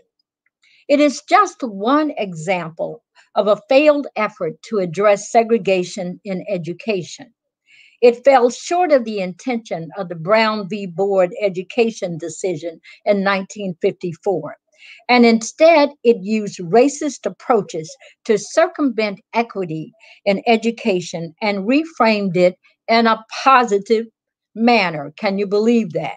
Sadly, this reframing is not uncommon in how our society has worked hard to ensure that white privilege and supremacy and the status quo of racism stays intact. These efforts to circumvent justice harmed many African Americans and other communities of color. They were victimized. We were victimized. Human lives were negatively impacted and continue to be negatively impacted today. While our focus is often on the strengths and resilience of our community, we also must pay attention to the harm that this resilience does. We must be concerned that individuals are sometimes compelled to comply with things that are causing them personal harm and as well as harm to our profession. So as we think about this, it is important that we embrace resistance so that we are not complicit in the problems that we see in society. Agents of segregation with the intent of harm exists throughout our history. Unfortunately, social work has and continues to play a role in this negative arena.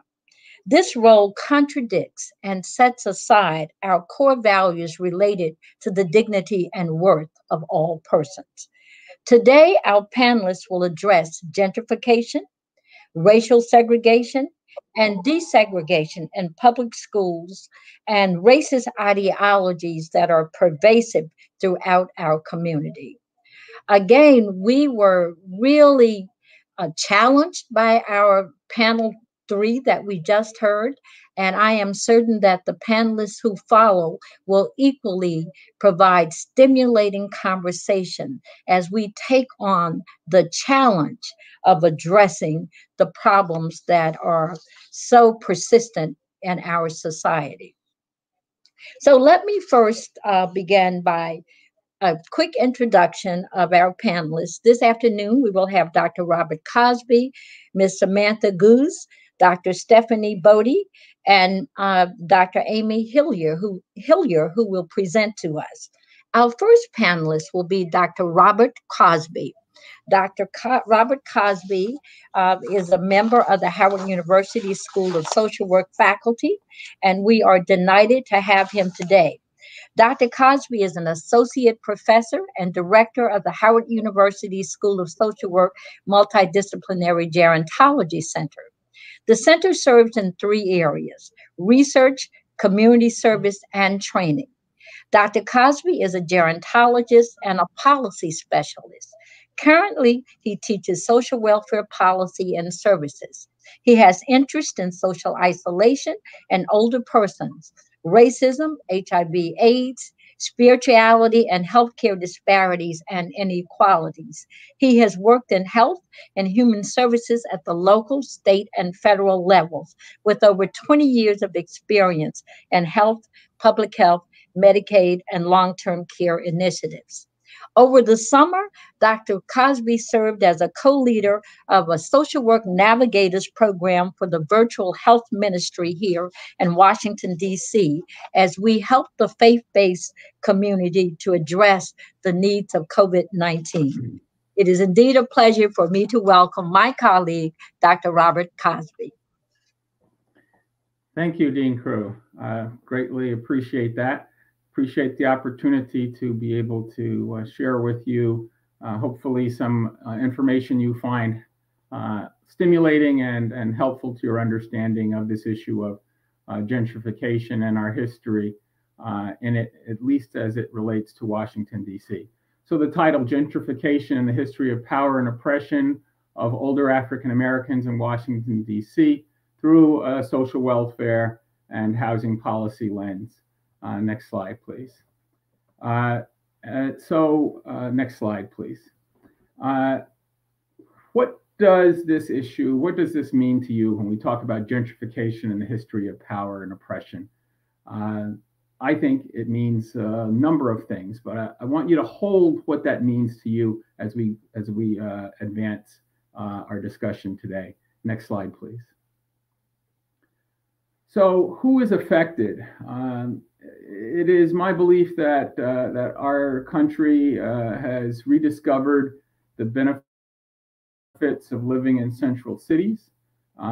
We think that many persons are aging in place now, where previously they used to move to be near family or friends.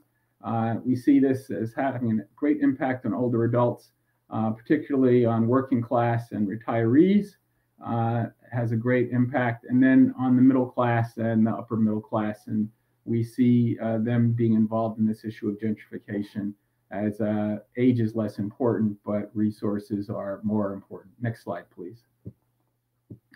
So what is the case for gentrification?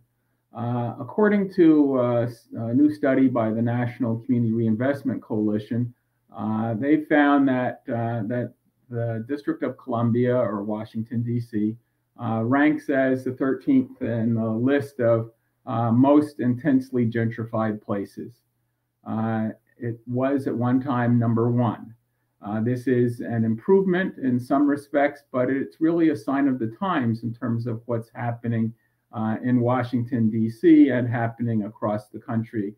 And so we want to take a look at that. Next slide, please.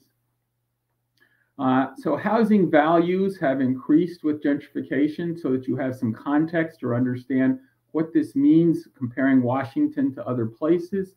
Housing values in Washington, D.C. have really increased. And so the average urban median house in Washington lists for about $641,000. That's continues to grow.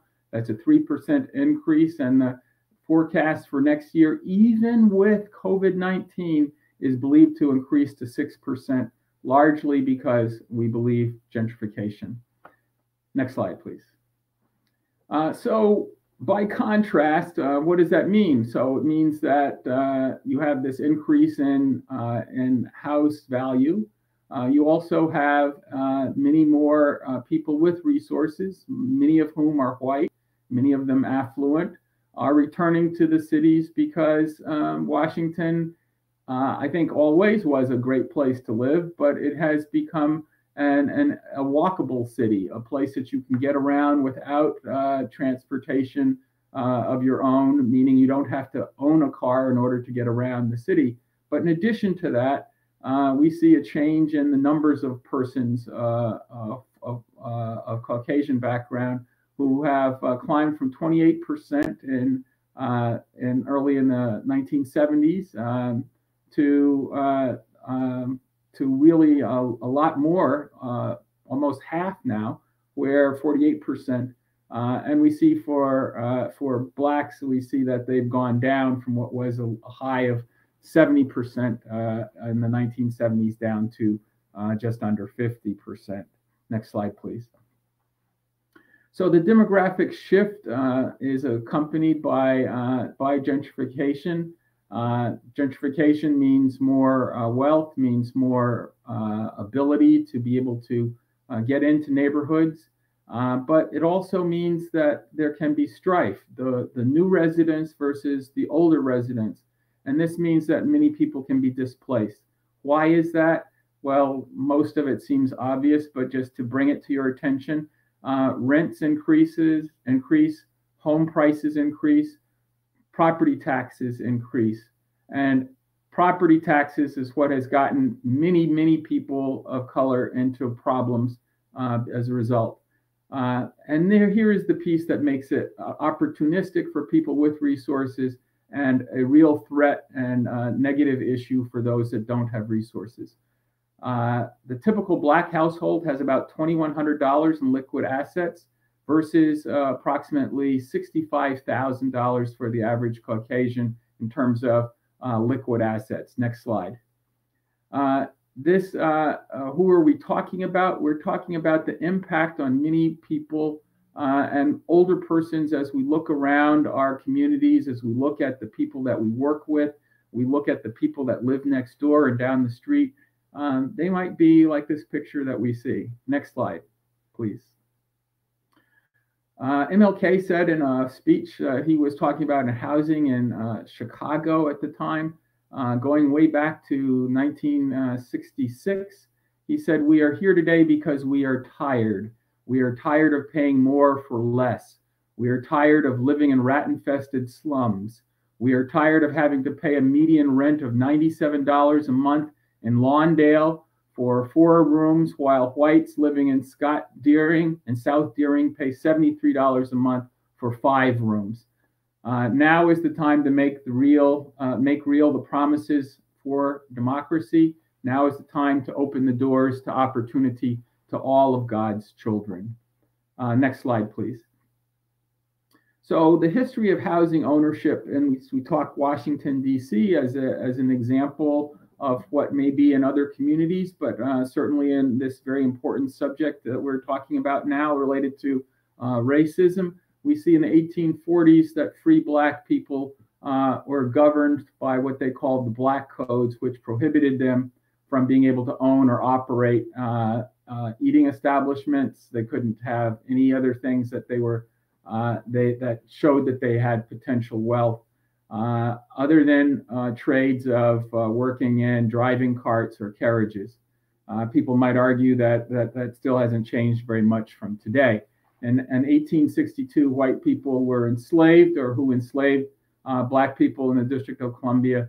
This was the first thing that we can talk about, both during slavery, preceding slavery, and I should say preceding the Civil War, and then after the Civil War, where they were compensated, according to President Andrew Johnson, for their loss in Washington, D.C. So if they had slaves in Washington, they were compensated, whereas the actual slaves and the actual people who lost their freedom as a result of slavery, if they had been free before, they had no opportunity to be compensated after being held in bondage. Next slide, please. So I mentioned President Andrew Johnson in the 1870s. He returned most of the land confiscated during the Civil War to the Southern Confederate States. And so most of those things, people say, well, that was a long time ago, it had nothing to do with Black folks. I would argue that it had everything to do with them, because it basically impeded their ability to acquire land like other groups were. And think about it this way. You had immigrants coming from Europe who had They came over on a steamship. They had no prior experience as owners of anything in this new world of the United States of America. They were told that they could go west or go south or to go places where they could be able to get land and it would be free for them to claim it. But Blacks were not given that same opportunity. If you remember that President Lincoln had promised people 40 acres and a mule, yes, that was something that was promised. That was denied them and still has today. Next slide, please. Let me bring to your attention just how the context of the past is now looking at the present. In last year in April, in 2019, a Metro PCS store, they sell telephones and related hardware. They also play go-go music. For those of you that may not know go-go music, you can Google the guy's name, Chuck Brown. Started off as a jazz musician, became a go-go guru, or I should say the godfather of go-go, as they called him. And go-go music has a very hard percussion beat to it. And this store would play their go-go music on a regular, all the days that they were open, to the community because they kept their doors open. And so they were able to do that. Because of gentrification, the community changed. And when the community changed, they actually had people that lived in the community now in the new condos and new apartment buildings that complained. One person that is believed to have been a lawyer, young lawyer who didn't like go-go music, complained and decided he would start also a letter campaign. He sent letters to the mayor's office and sent letters to the PCS store and to the Metro PC headquarters. And so next slide, please. And so that's what that little store looked like. You can see a picture of it. It had it was right on the corner of Florida Avenue and 7th Street, about a quarter mile from the School of Social Work. Next slide, please. The School of Social Work at Howard University. And so second case study I want you to think about is during that same period of April, there were students at Howard University who were complaining that white residents in the neighborhood were coming to walk their dogs. Now, just to give you a little bit of history, the Shaw community was almost exclusively African American for a long time. They had people that worked at the university, at Howard University, those that lived nearby, family members worked or lived in and around that area. And that area has now become gentrified. The average house that sold for something in the neighborhood of $150,000 as recently as 15, 20 years ago is now worth somewhere in the neighborhood of that, not just that 681,000 median income that I mentioned earlier for a house, but some of them are going up for, the brownstones are going for $1 million. And so these individuals were coming largely white to walk their dogs on an area of Howard University that was believed to be historic Black college university, but also believed that area to be sacred. The students were up in arms because they brought their dogs and they pooped on this area of the yard or the quadrangle or the quad, as you might think of other universities having, largely lawned areas. But it was actually private property by the university, but people felt emboldened that they could come and walk their dogs without cleaning up after the dogs on the property. And this started additional tension. Next slide, please. And so here is a picture of the gates to Howard University on a bright spring day. And you can see that, that it is quiet now, as you would think, because of COVID, even though school is open. Everything, much of it was online. This semester, we have also done some of that online. Next slide, please. This is part of that lawn area called the yard, and you can see the historic areas. That those are trees that they have celebrations for new sorority members as they are inducted into their sororities as Delta Sigma Theta. And then there are other areas. And so people were bringing their dogs there, and that wasn't appreciated. Next slide, please. So going back to the Black laws, just to make sure you understood what we were talking about, this was really where people were could be kidnapped. They were regulated, and basically you were told that you couldn't come to certain areas, you weren't welcome, and they had that as court-attested certificate of freedom that you had to hold. Granted, white people didn't have to have any certificate. Think now in terms of how we look at people that have to show their papers as undocumented versus documented immigrants. Next slide, please. So the act was designed, as you might gather, to restrict number of runaway slaves and others from being able to move into DC. Next slide, please. So this was done.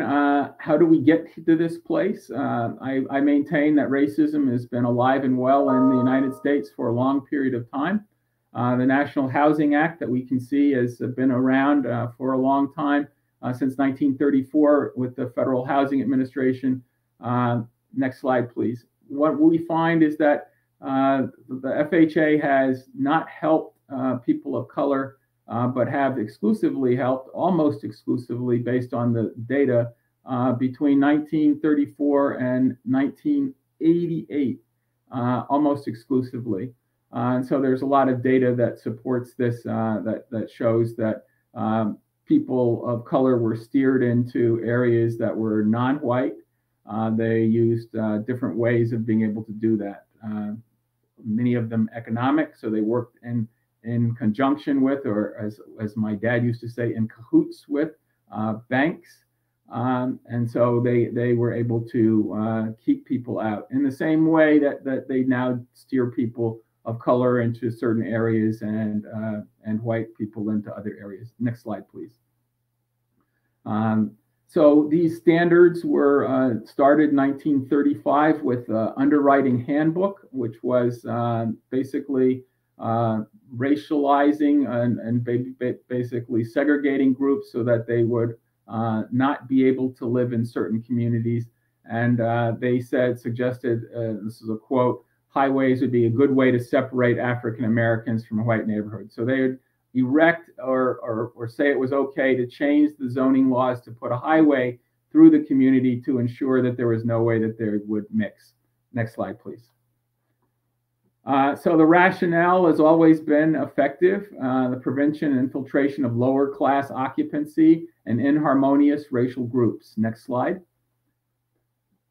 So racism has grown from federal to state laws. So you can imagine if you have Andrew Johnson as the president of the United States saying certain things, that states have decided also to do things. Groups like the Confederate White Knights of the Ku Klux Klan, also known as the Klan or the KKK, they had lots of strength in the South. Washington, D.C. is viewed as the South, but also in further south and in the Midwest. People don't tend to think about that. Slave states went as far as Missouri, but there were lots of sympathizers in states that went much further and in territories. At the time, at the end of the Civil War, there were 33 states. 10 of them were directly, 12 of them were directly involved in the Confederate states, but many more were sympathizers. Next slide, please. And so FHA has continued to take on that racism that has been historical into unfair housing practices for decades, and it has continued. Next slide, please. We see that they've used a lot of ways of doing that. Eminent domain laws is one way to be able to do that, to be able to allow for the disenfranchisement of thousands of Washingtonians, to say that your house, maybe you owned it free and clear, had for generations, They would come and say, well, we're moving into this area. We're going to save it from itself. And so we're putting in a new community to be able to do that. And so they evicted people. They would come home from work, see the sign on their door, and have to be out at the end of the month or sooner. And then in some cases, and this has happened in Washington, D.C., in some communities, where in less than 1 month from the time they were moved out, there was another white family, and the community had changed from Black to white just by the use of eminent domain. And it continues to work as a very valuable way that leadership in communities are able to change different neighborhoods almost overnight. If you think I-95 that goes to the corridor from Florida all the way to Maine, runs through part of Washington at one time before many of the protests that took place in the late 60s. The plan was to have I-95 go right through the middle of Washington to actually separate, as I talked earlier about separating whites from Blacks with the highway. Next slide, please. This is a good person to know, Richard Rothstein. He wrote this book, Color of Power, and he basically said that it wasn't just with FHA. Veterans Administration also adopted many of the rules that FHA had put in place. Next slide, please. This is a picture of Washington, D.C. You can see in the middle of the picture, there is a highway. This is the corridor for New York Avenue. And you can see also that there are historic buildings that are there, but you can see that some of these buildings have been renovated already, and you can see some of the structures have changed. Next slide, please. You can follow the money when we talk about gentrification to understand the loans and insurance typically are seen as the initial steps for getting into a place. But if you are denied that insurance or you're denied the loan, you can't get into a certain community. So there's a two-pronged issue, and we know this with redlining, as has happened for generations among people of color, but not just people of color. But we see this in Washington, D.C. having a deleterious impact on older African Americans and their families because of these issues. And so we see the denial here of 19% of the time of people being unable to be able to work. And then we see that this goes further. So I can see that I'm just about out of time, but I want to ask you one other quick point. Could you go to the end, please? I wanted to share with you what I think are some next steps for people to follow up. Don't get a chance, okay? At the very end, if you would, please. There are recommendations right there, please. If you back up 3 more slides, thank you. I'll just tell you what we talk about when we talk about communities. We talk about the ways in which communities have changed. This is just the beginning. Social workers are called to be able to help to change some of these things, and the way they do it is to be able to work with communities at many different levels, with developers, with local elected officials, with community members, with older persons, and to be able to do that. And as was mentioned with our work with virtual health ministry and with grandparents raising grandchildren, they are examples of how this gentrification and next steps is actually playing out, and what we have to do as social workers to be part of that. Thank you. So much, Dr. Cosby. Some of the things that you point out relate to gentrification is not simply a soft term. It relates to displacement of individuals. So sometimes we'll use a term that sort of glosses over what's happening. And so the question that you raised with your sobering data is, where are the families moving who are losing their homes in the inner cities? So I think it's particularly important that we think about this. As we looked at the sobering data about housing values, again, it raises the question, are we creating new communities that are segregated as we really gentrify those communities? And again, the focus on social isolation is particularly important as we think about older persons. So thank you so much for that insightful presentation. Appreciate that. We're now moving to the next presentation by Ms. Samantha Goose. Her presentation is on the response of school social work to racial segregation and desegregation in American public schools. Ms. Goose is a doctoral student at the School of Social Service Administration at the University of Chicago. Her research interests include public education, gendered whiteness, school social work, as well as critical feminist research and practice. Her current work is focused on alternative high schools and gendered whiteness within the profession of social work. Samantha is a practicing social worker in Chicago, currently working with community-based youth serving organization. Samantha, we'll now hear from you.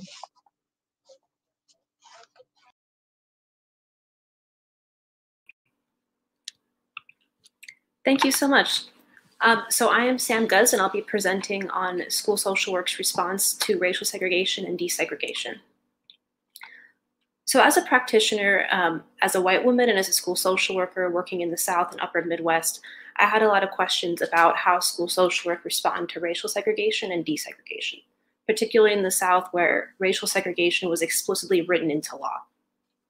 And so when I got into my doctoral program, I spent some time gathering social work archives and doing a first reading of them to see what school social work's response has been. And the short answer is that school social work has not had a substance response to segregation before Brown v. Board rulings and then afterwards. And so the question changed. The question changed to why haven't we? If we haven't had a response, why hasn't our profession had a response?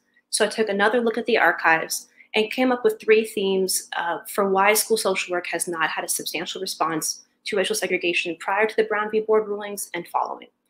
The first theme is the role of school social work in race making and the production of racial ideologies and the codifying of those ideologies in public education.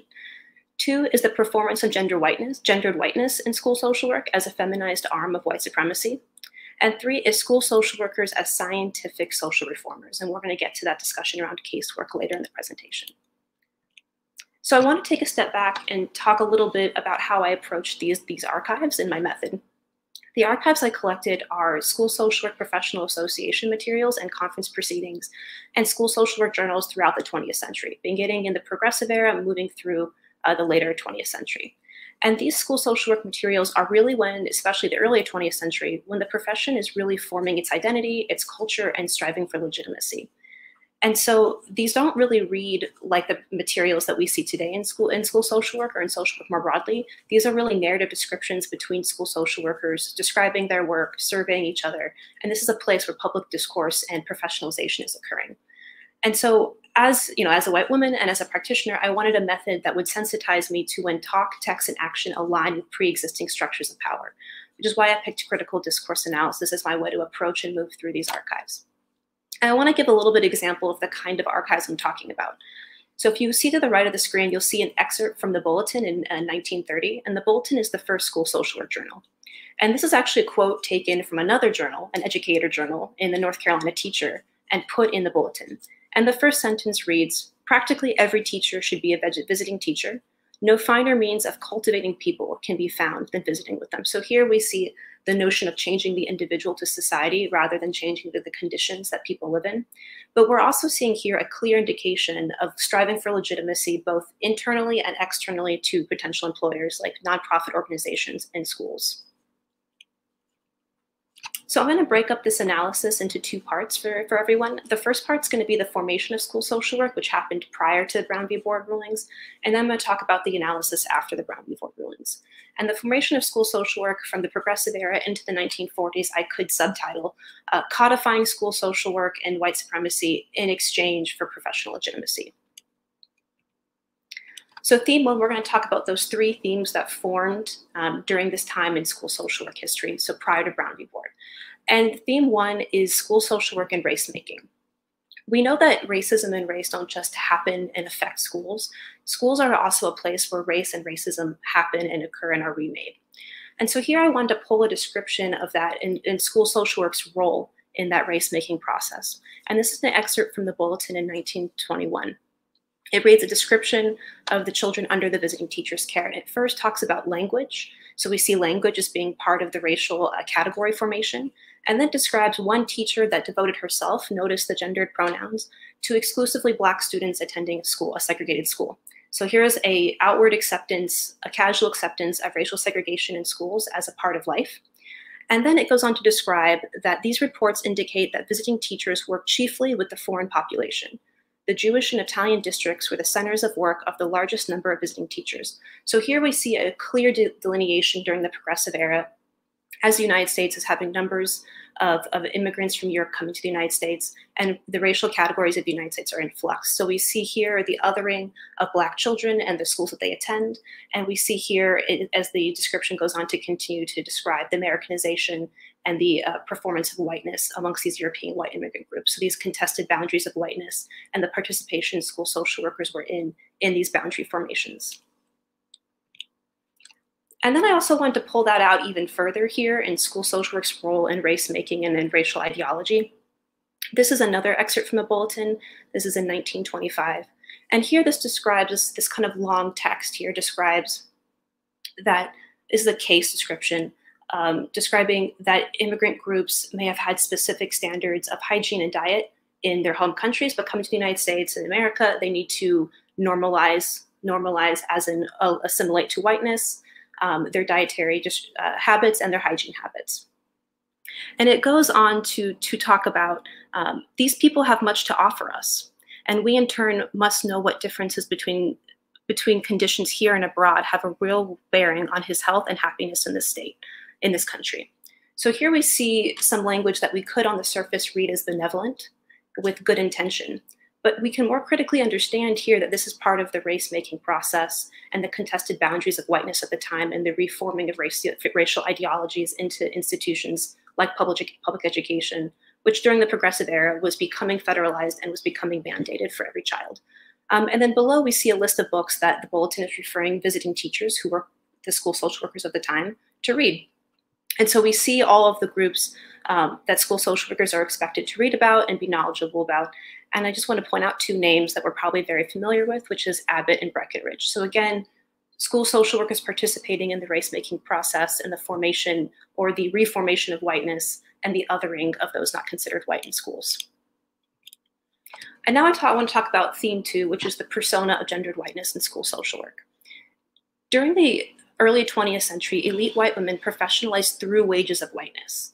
So rather than white womanhood and gendered whiteness occurring alongside professionalization, in my analysis, I argue that actually school social work professionalized through gendered whiteness in an effort to gain legitimacy and independence. So here we see a real exchange and a willingness to codify white supremacy in public education in exchange for material freedom and independence as a profession.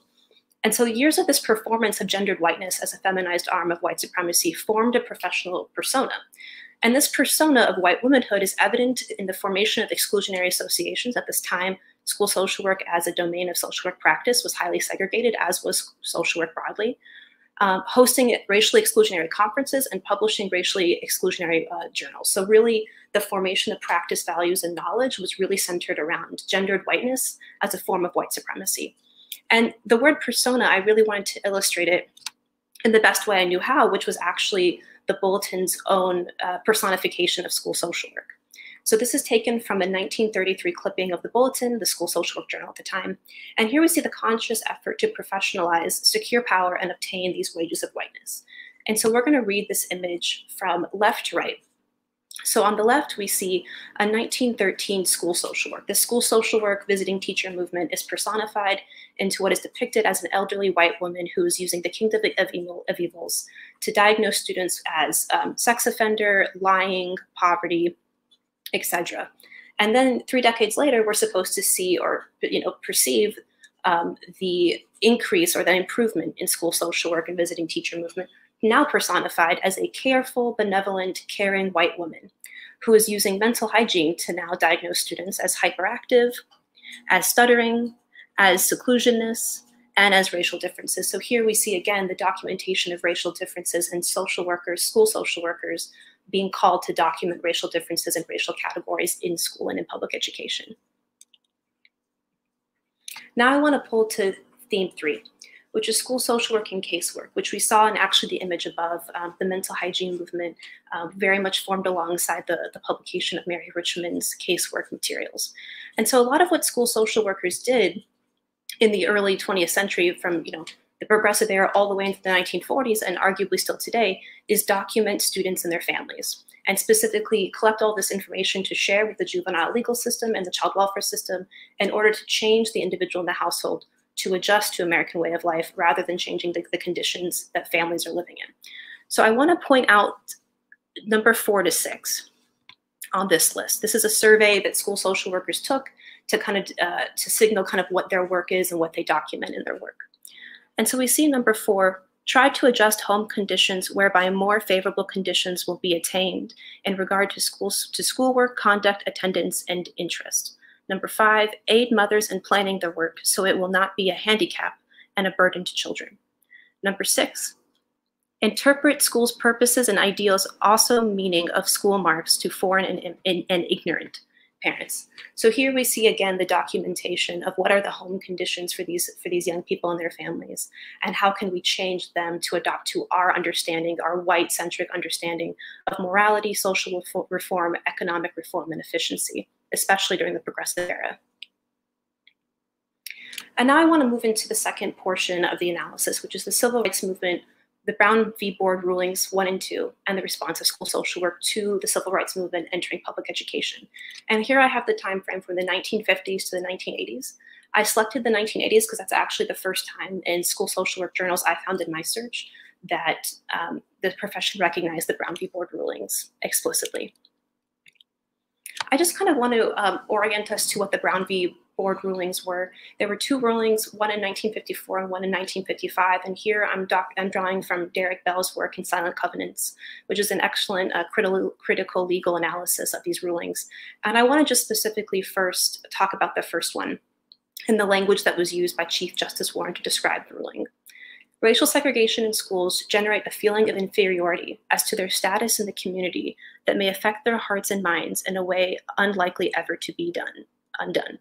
So here we see the logic of the Brown v. Board rulings and the way the NAACP brought the ruling forward was that racial segregation was detrimental to the well-being of Black children. And that's very interesting given all that we've previously understood about school social work and the visiting teachers movement, which is really supposed to be focused on the students and their families. And so here we see that focus in Brown v. Board. And I want to talk about more after, during the civil rights movement and just right before Brown v. Board, what school social work was doing. So all of this is happening in the United States. It's massive social upheaval. But in school social work, there's no discussion of race, the civil rights movement, or school segregation.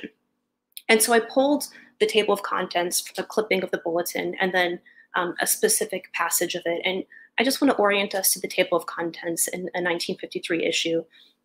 Understanding the pressures of compulsory school attendance, where we went wrong in mental hygiene, and school phobias. Very focused on casework, very focused on the individual unit of change. And I want to specifically pull something from where we went wrong in mental hygiene. In the middle of the paragraph, it says, the most precious concept in all of this work with children is self-respect, a feeling of being worth something to the world in which we live, of being a small part in an ongoing process, a hope that we can contribute to the future. The rest of this is towards the end of the article. The rest of the article really talked about how the mental hygiene movement did not take into account an ecological perspective, a person-environment perspective, and was deficit-based instead of strengths-based. These are arguments that in school social work we still perpetuate. However, we also see a complete missing of critical analysis and critical engagement regarding race and racism, specifically in public education. So although the article is in some ways using an ecological model, a person-environment perspective, there's still a lot hiding in plain sight here. And if school social work is so engaged with the well-being of the individual student, and the Brown v. Board ruling, the logic behind it was about the well-being of Black students, to me it's very interesting that there's a complete gap in engagement. Now I want to move us into the 1980s, which is the first time that school social work publications outwardly and explicitly acknowledged the Brown v. Board rulings. I have one clip from the 1980 article and one from the 1981 article. In the first quote, to shift from a traditional casework approach to advocacy, if they are able to help these isolated students of color here, the article is still taking an individual student approach. They're calling it advocacy. And it's interesting that they're noting that the burden of desegregation after the Brown v. Board rulings really rested on the students of color. That we have these iconic images in the United States of students of color bearing the burden of desegregating white schools. And so these school social workers are saying, why did we not assist these students and advocate for their rights and well-being in these schools as they're taking on this process? And then the second quote, although school social workers are in a position to facilitate racial integration in the education system, they have not been notably active in meeting this challenge. And the article goes on to talk about the lack of engagement with school segregation and integration. So it took quite a long time for school social work to recognize school segregation and racial ideologies. I do want to note that, and I think this has been talked about in other parts of this conference, that while there's definitely this engagement in gendered whiteness in exchange for legitimacy, so white women in the profession being willing to be a feminized arm of white supremacy in exchange for legitimacy, there's also resistance to the persona of gendered whiteness and to the resistance of racial ideologies in social work and in public education more broadly. And here I'm drawing on the work mostly from Dr. Joyce Bell, who wrote the Black Power Movement in American Social Work, where she talks about how specifically Black social workers pushed the profession to desegregate and to confront race and racism.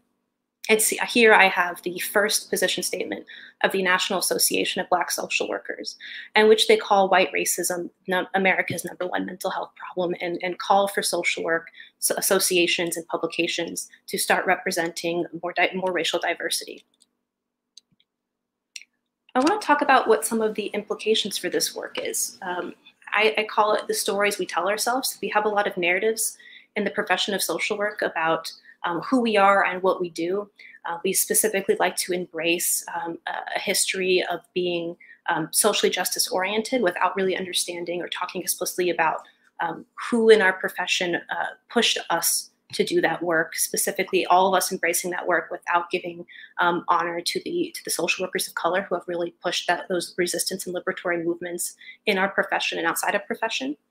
And I hope that this work goes into the line of other people's work, using a historical and legal perspective to examine our history. Specifically for me, I have an interest in examining school social work's formation and entrenchment of racial ideology in public education, which I hope I illustrated earlier in the presentation, and our participation in the formations of institutions and policies that further entrench racism into American society, and then also be honest about our participation in liberatory movements. I also am interested further in theorizing about gendered whiteness in social work as a toxic presence in our work that limits our ability to engage with liberatory movements, and also the ongoing conversation that I think we've been having these past two days, and I think Dr. Park put it really well yesterday, which is that social work would benefit from having a reflexive arm, and so that understanding that our present cannot be severed from our past. Thank you so much.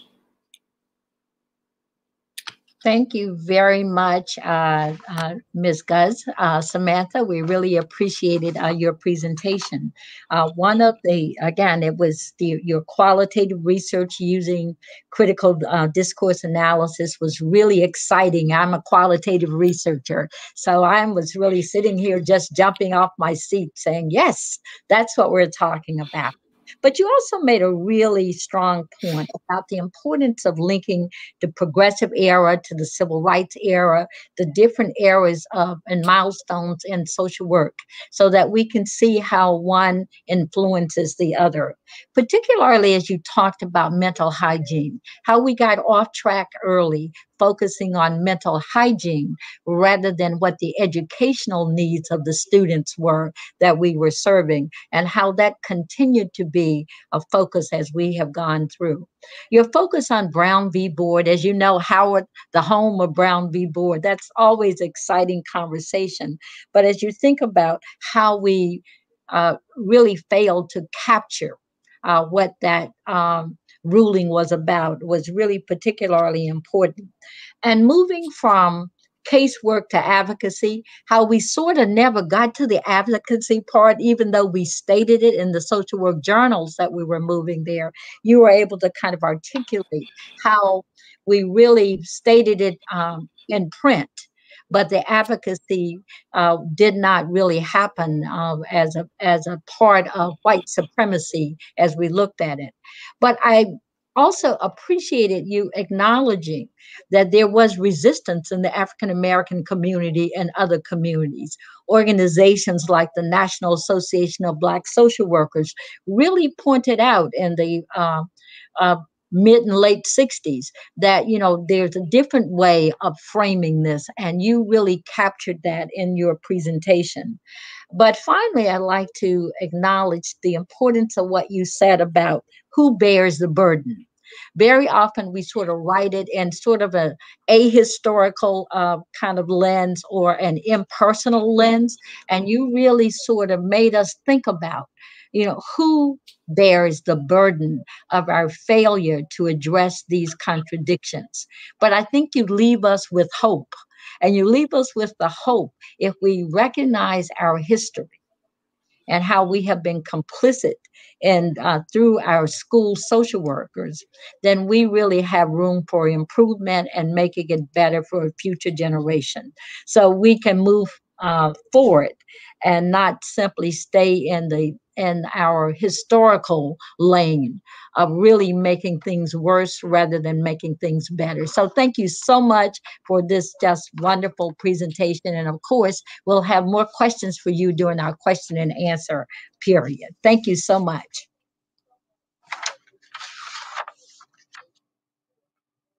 So we will now move into our final presentations. And again, I remind the audience there will be opportunities for questions and answers at the end of the panel discussions.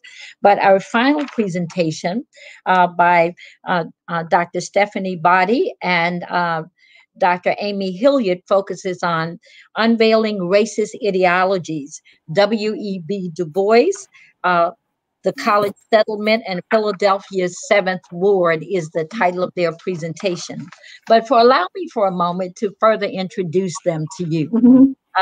Dr. Stephanie Boddy, MSW, PhD, is an assistant professor of church and community ministries with affiliations at the Diana R. Garland School of Social Work, the George W. Truett Theological Seminary, and the School of Education at Baylor University. Dr. Boddy's research explores congregation-based social services and trends in faith-based initiatives, as well as social entrepreneurial approaches to address disparities in wealth, health, and food insecurity. Her most recent project is multimodal research exploring our unfinished business related to race. She is the co-director of the Research, Teaching, and Public History Project, the Ward, Race and Class in Du Bois's 7th Ward. She is joined today, and we are joined today by Dr. Amy Hilliard. She is an associate professor at the University of Pennsylvania School of Social Policy and Practice and holds a secondary faculty appointment in the Department of City and Regional Planning. She teaches courses on racism and geographic information systems. Her research has explored geographic disparities in health and housing, with specific attention to historical mortgage redlining, access to healthful foods, park use, and exposure to outdoor advertising. Her most recent research also focuses on transgender children and youth and their families. She, with Dr. Boddy, co-directs the Ward, Race, and Class in Du Bois's 7th Ward. Colleagues, I'm looking forward to your presentation. Thank you. Thank you. We have known each other for more than 20 years, first as classmates and as friends and collaborators ever since. Thanks, Stephanie. Yeah, I came to Philadelphia to complete my MSW and PhD at the University of Pennsylvania in 1995, and I've never left. I studied the Philadelphia Negro with sociologist Elijah Anderson and started a project called Mapping Du Bois It was originally focused on recreating Du Bois' study of the 7th Ward using GIS. I was introduced to Du Bois in my public high school in New Hampshire when I read The Souls of Black Folk. I identify as white, cisgender, queer, and Unitarian. I came to Philadelphia to work as a foster care caseworker and met a student studying with the UPenn professor, Lewis Carter. I was intrigued by what I heard and decided to apply to University of Pennsylvania. I completed my MSW and PhD program there. Though I did not study the Philadelphia Negro in high school or college, I was learning about the unveiling of racist ideologies through what Professor Carter called the psychology of difference. Social work has a complicated history relating to racism. On the one hand, upholding white supremacy, and on the other, working toward racial justice. These kinds of tensions and contradictions we still see within the profession are clearly evidenced by the history of the settlement house movement. In this presentation, we consider the work of philanthropist Susan Wharton and civil rights activist and scholar W.E.B. Du Bois as it converged in Philadelphia's 7th Ward at the end of the 19th century. We compare their messages about race and racism to each other and the mainstream settlement house movement. We then link their thinking to social work's contemporary understanding of race and racism and the current critique by social work students about the racism that still pervades our institutions and current thinking. Thanks. Just advance our slide. There we go. Yeah, so first a little bit about Susan Wharton. Susan Parrish Wharton was born in Philadelphia in 1852 to a wealthy Quaker family. Her uncle, the industrialist Joseph Wharton, founded Penn's Wharton School of Business and helped to create Bethlehem Steel and Swarthmore College. Her father was involved in social justice work as a young man, focused on alleviating poverty, abolishing the death penalty, and reforming prisons. Her maternal grandfather, the eminent physician Joseph Parrish, was a leader in the Pennsylvania Society for the Abolition of Slavery, and his house was a stop on the Underground Railroad. Susan's father died from cholera shortly after she and her brother were born. She lived with her mother at 910 Clinton Street in Philadelphia's 7th Ward until her mother died in 1915 at age 88, and she died in 1928 at age 76. Mother and daughter shared a life committed to social issues. With cousins Hannah Fox and Helen Parrish, Susan Wharton helped establish the St. Mary Street College Settlement in 1892 that became the College Settlement of Philadelphia in 1893. About Du Bois. Du Bois often started his story with, "I was born by the Golden River in the shadow of two great hills, 5 years after the Emancipation of Proclamation." His family was among the few Black residents of Great Barrington, Massachusetts. By the time he was 14, Du Bois was already a local correspondent and distributor for the New York Globe, a Black newspaper. At 16, his mother passed away, leaving him to fend for himself. As a teenager, Du Bois' insights already had seeds of anti-racist ideology. I very well got the idea that what I was going to do was to prove that Negroes were just like other people. In the first place, I was very much annoyed because nothing was ever said about Negroes in the textbooks. While on the other hand, I, as a Negro in the school, seemed to be looked upon as unusual by everybody. Now, if I was unusual in this school and a sort of curiosity, then the Negroes must be so in the world. And if I could easily keep up with and beat these students in the high school, why didn't the Negroes do it in the world? However, the racist systems of his day thwarted his youthful dreams to head to Harvard after high school. Instead, local churches raised funds to send Du Bois to Nashville's Fisk University in the segregated South. Though Du Bois later earned a second bachelor's degree from Harvard and a doctorate as well as 2 years of training in Berlin, he was offered a temporary appointment as an assistant instructor at the University of Pennsylvania in 1896 to study the Negro problem. So Du Bois' work foreshadowed the current thinking about race and racism within social work as a field of scholarship and as a profession that we highlight in this concept map. In this presentation, We will explore how the work of Wharton and Du Bois relates to two sets of these concepts, to structural inequality and institutional racism, and to allyship. Wharton pushed the limits of the idea of white allyship within the settlement house movement. She had as her model her grandfather's involvement with the Pennsylvania Abolition Society, run together by Black and white leaders. Being a white ally meant using your voice, your personal wealth, and even your home to support racial justice. Like her grandfather and mother, she focused her efforts on Black communities and worked alongside Black leaders. She was one of 12 women within the settlement movement who signed the petition calling for a national conference on civil rights that led to the creation of the NAACP.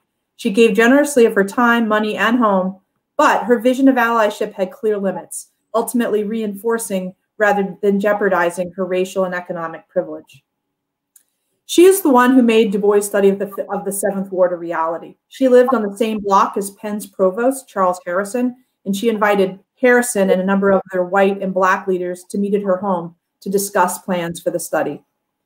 A few years later, Wharton resigned from the College Settlement Association board when the board decided to move the settlement house from the neighborhood where it was originally located, which you see here, it says Jews and Negroes, further south to a neighborhood that was predominantly serving European immigrants. This decision by the CSA mirrored that of settlement houses all over the nation. Settlement leaders paid lip service to the needs of Black communities and espoused much more progressive ideas about race and racism than many of their contemporaries, but there was little commitment within the mainstream white settlement house movement to serve Black communities. Elizabeth Lash Quinn documented this pattern in her 1993 book, Black Neighbors, as well as the efforts of Black leaders to create organizations to serve Black communities. After the college settlement movement, Wharton stayed put and helped lead the Star Center that included a library, bank, coal club, lunch program, and ever-expanding health services. She loaned the Star Center money at least once and frequently held meetings in her Clinton Street home. In 1912, she helped establish the Whittier Center. The center was run by a committee that included Black and white leaders and focused on health and housing needs of the Black community. The Whittier Center eventually moved to North Philadelphia and was renamed for her after her death. Wharton embodied the philanthropist as social worker as white ally at the turn of the century, and that version of allyship demonstrated clear limits. The settlement house model called on college-educated white Christian women to live among the poor in order to better understand their plight. Wharton promoted this model, but never lived in the settlement house herself, choosing instead to stay blocks away in the comfort of her mother's row home. She made her home available for meetings, but unlike her abolitionist grandfather, took on no physical risks to protect Black lives. There is no evidence she demonstrated any awareness of her own positionality, privilege, or whiteness. She acted out of noblesse oblige, more white Christian savior than comrade. As an undergraduate at Fisk, Du Bois criticized the failures of white liberals in this open letter. It reads, "The Negro has at last come to consider that whatever is for the benefit of the white man is for his detriment, nor is it strange he should jump at such a conclusion. A blind prejudice has too often heaped injustice of the grossest kind upon him, the rights dearest to a free man." He goes on to say, "But in spite of all affirmation to the contrary, there is a vast community of interest between us. We are mutually interdependent, as the recent campaigns have clearly shown." As you have heard, Du Bois challenged the white Southerners to see the opportunity to work together to achieve common goals. Votes for prohibition in Texas, Tennessee, and Georgia. Du Bois later meets Jane Addams, Florence Kelly, and other female social workers and is welcomed into their inner circle. Influenced by their scholarship and activism, Du Bois joins forces with these women who were marginalized by the male-dominated academy. Together, they fought the inequality of Jim Crow segregationist and discriminatory practices and policies by establishing the NAACP and taking on other projects.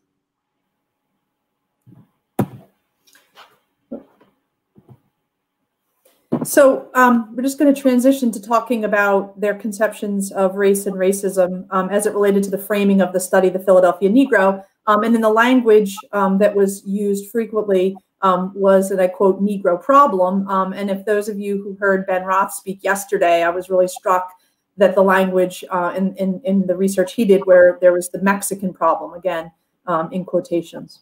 So Susan Morton's characterization of the reasons for wanting a study of Black residents also provides insights into the contradictions in her ideology of race.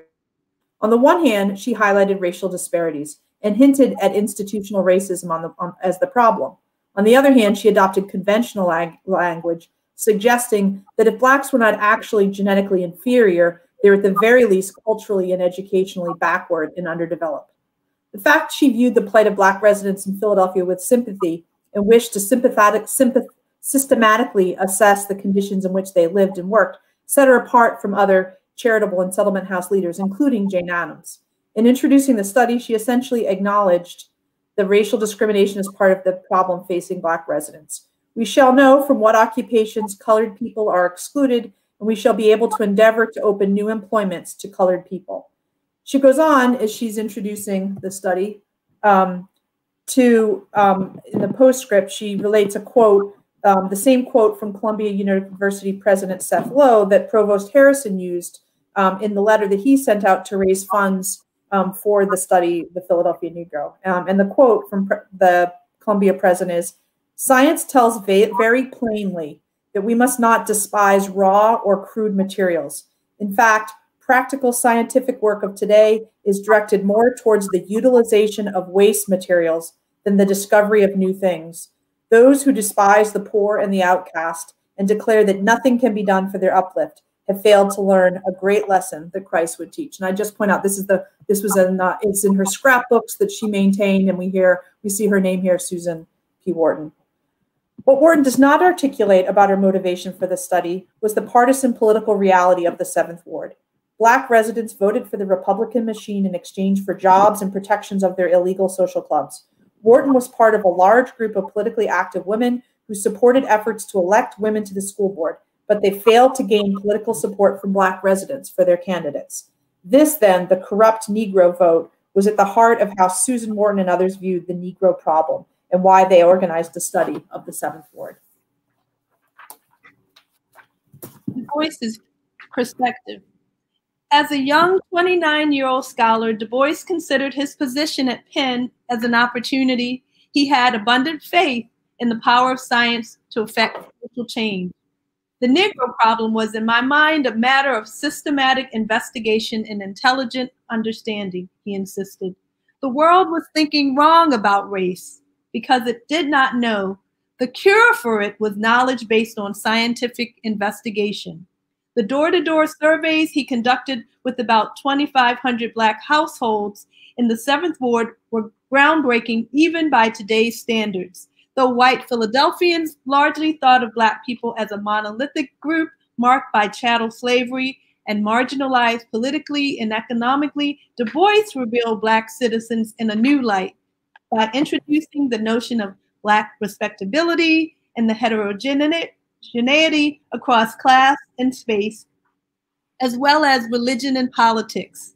With his color-coded property map highlighting the social class differences among Black residents, he advanced our understanding of these within-group differences, indirectly arguing that Black residents were just like whites, and thus the full humanity of Black people should be embraced. Du Bois also considered the role of social and physical environment in shaping the outcomes of Black residents and documented spatial inequalities. This anticipated the social work's person and environment framework and social determinants of health. In his seminal work, The Philadelphia Negro, Du Bois concluded that the Negro was not a problem, but rather was facing problems in housing, health, employment, voting. In his most well-known work, The Souls of Black Folk, Du Bois asked, how does it feel to be a problem? For Du Bois, this meant both searching for identity in one's history of racism.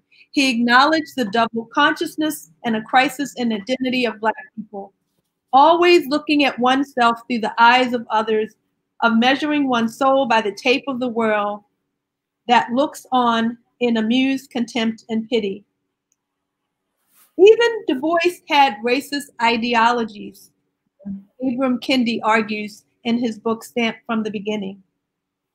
We find some insights into Du Bois's integration of self with this account. In 1899, Du Bois was a professor at Atlanta University. He attempted to deliver a letter to the Atlanta Constitution protesting the lynching of Sam House. When he realized this man's knuckles were on display in a local grocery store window, he turned back to the university. Before being shaken by this experience, Du Bois had believed ignorance was the cause of racial bigotry. The House lynching convinced him otherwise. It convinced him that people needed more than facts. They needed to be persuaded to act on the truth. From this time forward, Du Bois more explicitly fused his scholarship with his activism. One could not be a calm, cool, and detached scientist while Negroes were lynched, murdered, and starved. And secondly, there was no such definite demand for scientific work of the sort that I was doing, he said.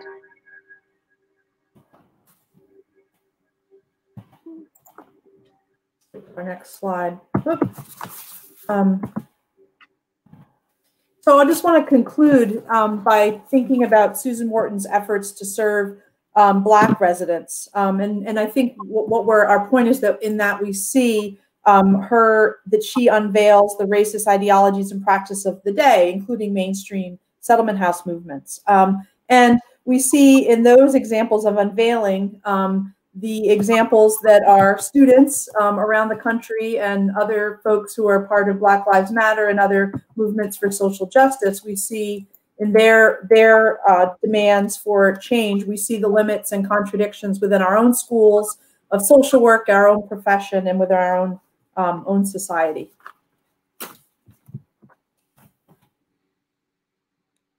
I'm just trying to advance the slide, Stephanie, but you can go.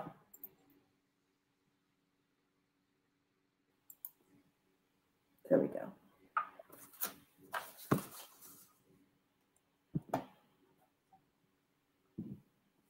Okay. You want to finish up, Stephanie? Today's students benefit from the 1950s and 60s civil rights movement and the changes made in voting, education, employment, and other policies and practices. However, our students have only pieces of this racialized history predating this era to help them better understand the world they have inherited. Our history points to our future and our collective work to address our unfinished business related to race. Making known these histories more fully prepares our students to understand the current racialized context and the problems of the 21st century color line.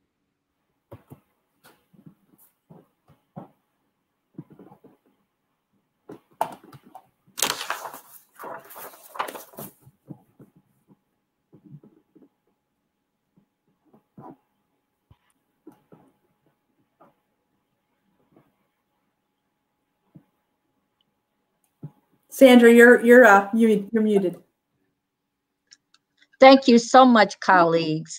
This was a painful presentation, but yet a scholarly and presentation that really called our attention to the historical trauma that's out there. And so, again, as you talked about Du Bois and his double consciousness, how the psychological challenge of African Americans having to have this double consciousness has influenced not only how we deliver social work services, but how we receive those services that we've gotten. Talking about an ally, Wharton as an ally, and understanding the integration of the settlement movement and the lessons learned from the settlement movement, and really helping to create allies as we move forward.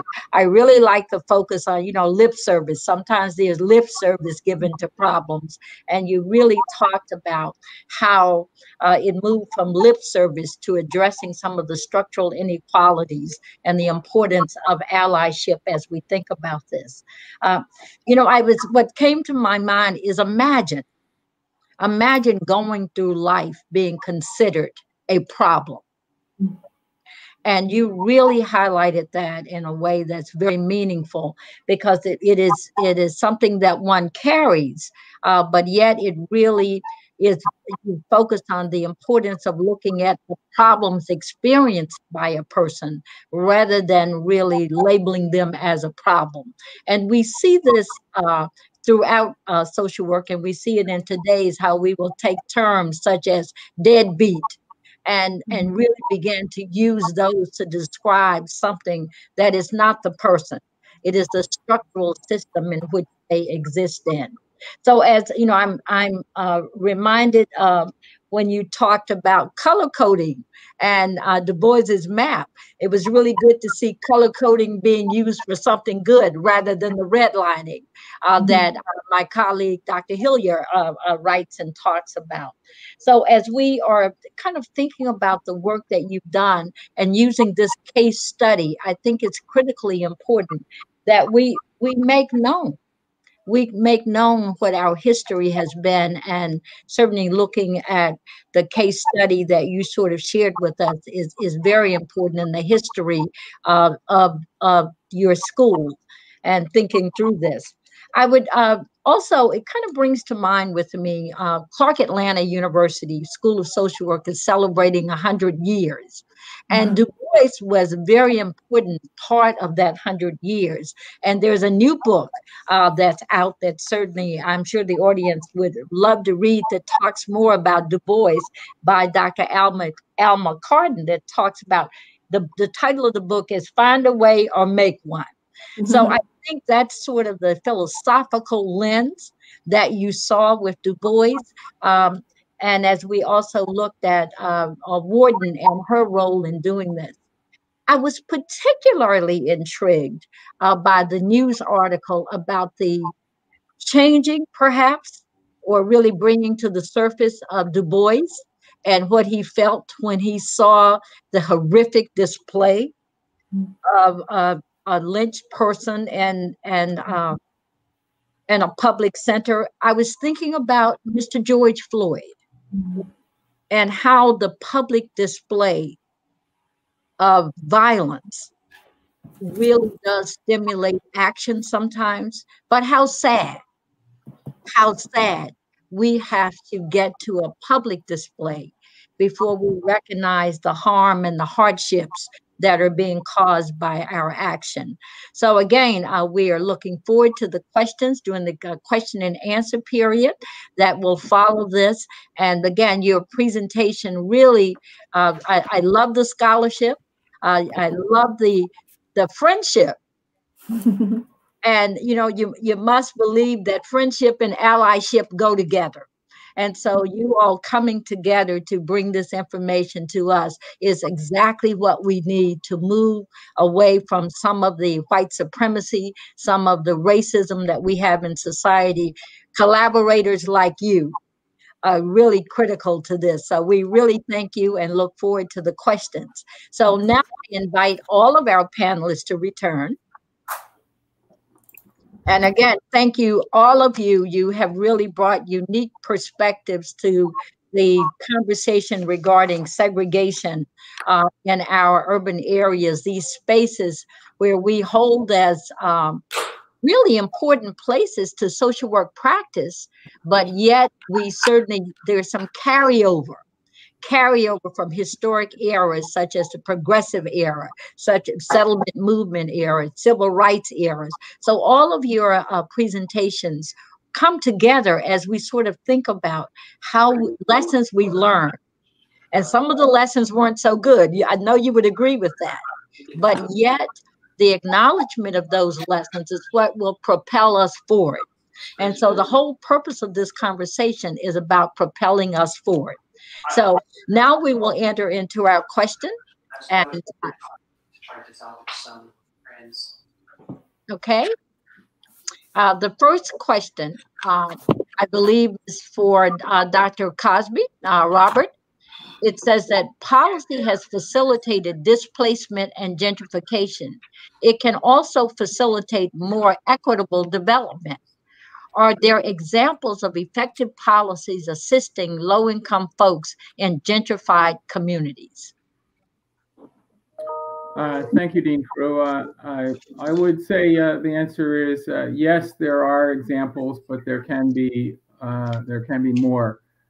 Some of the examples that I am familiar with are ones that are happening in Baltimore. There's one that I know of in Los Angeles.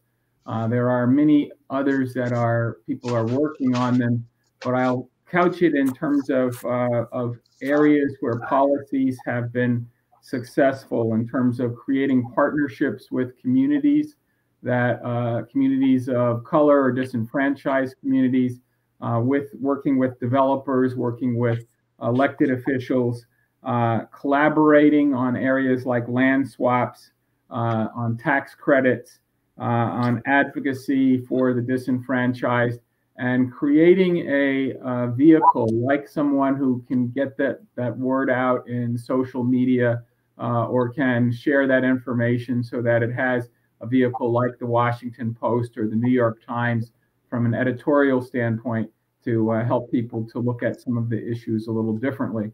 The only way you get to being able to have successful examples is largely to have a financial incentive for those that have resources. And tax credits have been one vehicle that has worked, but that can't be the only vehicle. So that would be how I would answer that. Thank you so much, Robert. Dr. Cosby, we appreciate that answer. The next question, I believe, is for Ms. Guz, Samantha. The question is, it says that I would love to hear Samantha speak on the police-free school movement and how social workers can take an active role there. Yeah, absolutely. Thank you so much for the question. When I think of the police-free schools movement, I immediately think of abolition and modern abolition movements in society. First being what the previous presenters brought up, Du Bois, and specifically the word abolition democracy, which Dr. Angela Davis wrote about, prison abolition, and then abolition teaching and pedagogy. And to me, the prison-free schools movement is the work of prison abolition in schools, specifically recognizing that public education has ties, is entangled in the prison industrial complex, and just carceral logics more broadly. And so I think for school social workers, it's important to historicize our role in public education and in society more broadly, that school social work actually formed to support the oppressive work that social work was doing in child welfare and in the criminal legal space to connect these three systems.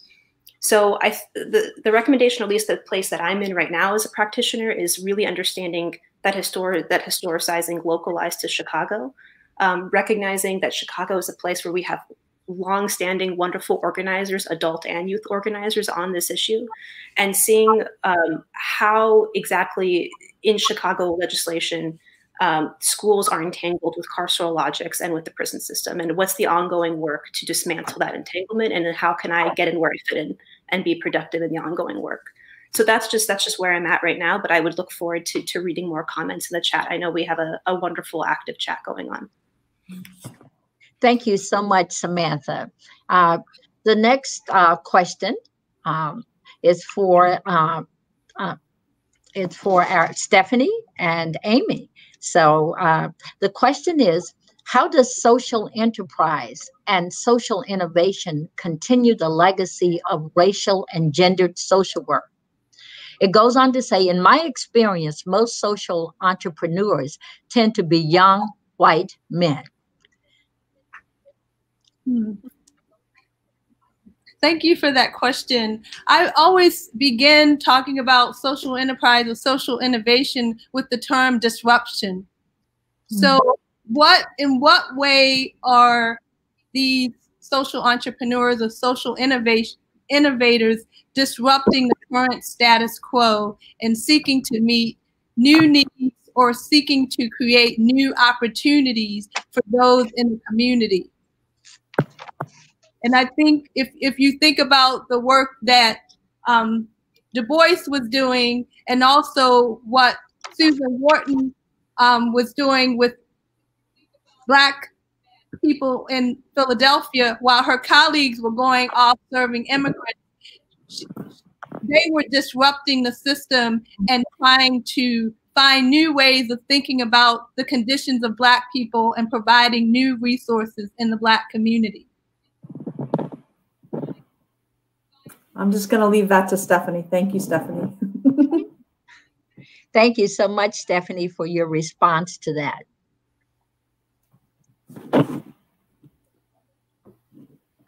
So I think we really heard from a panel that really has kind of forced us to think about what some of the structural inequalities are and how we have a role as social workers, whether it's as a community worker or whether it is a school social worker, or we have an opportunity to really dismantle some of the negative practices that we have learned throughout history.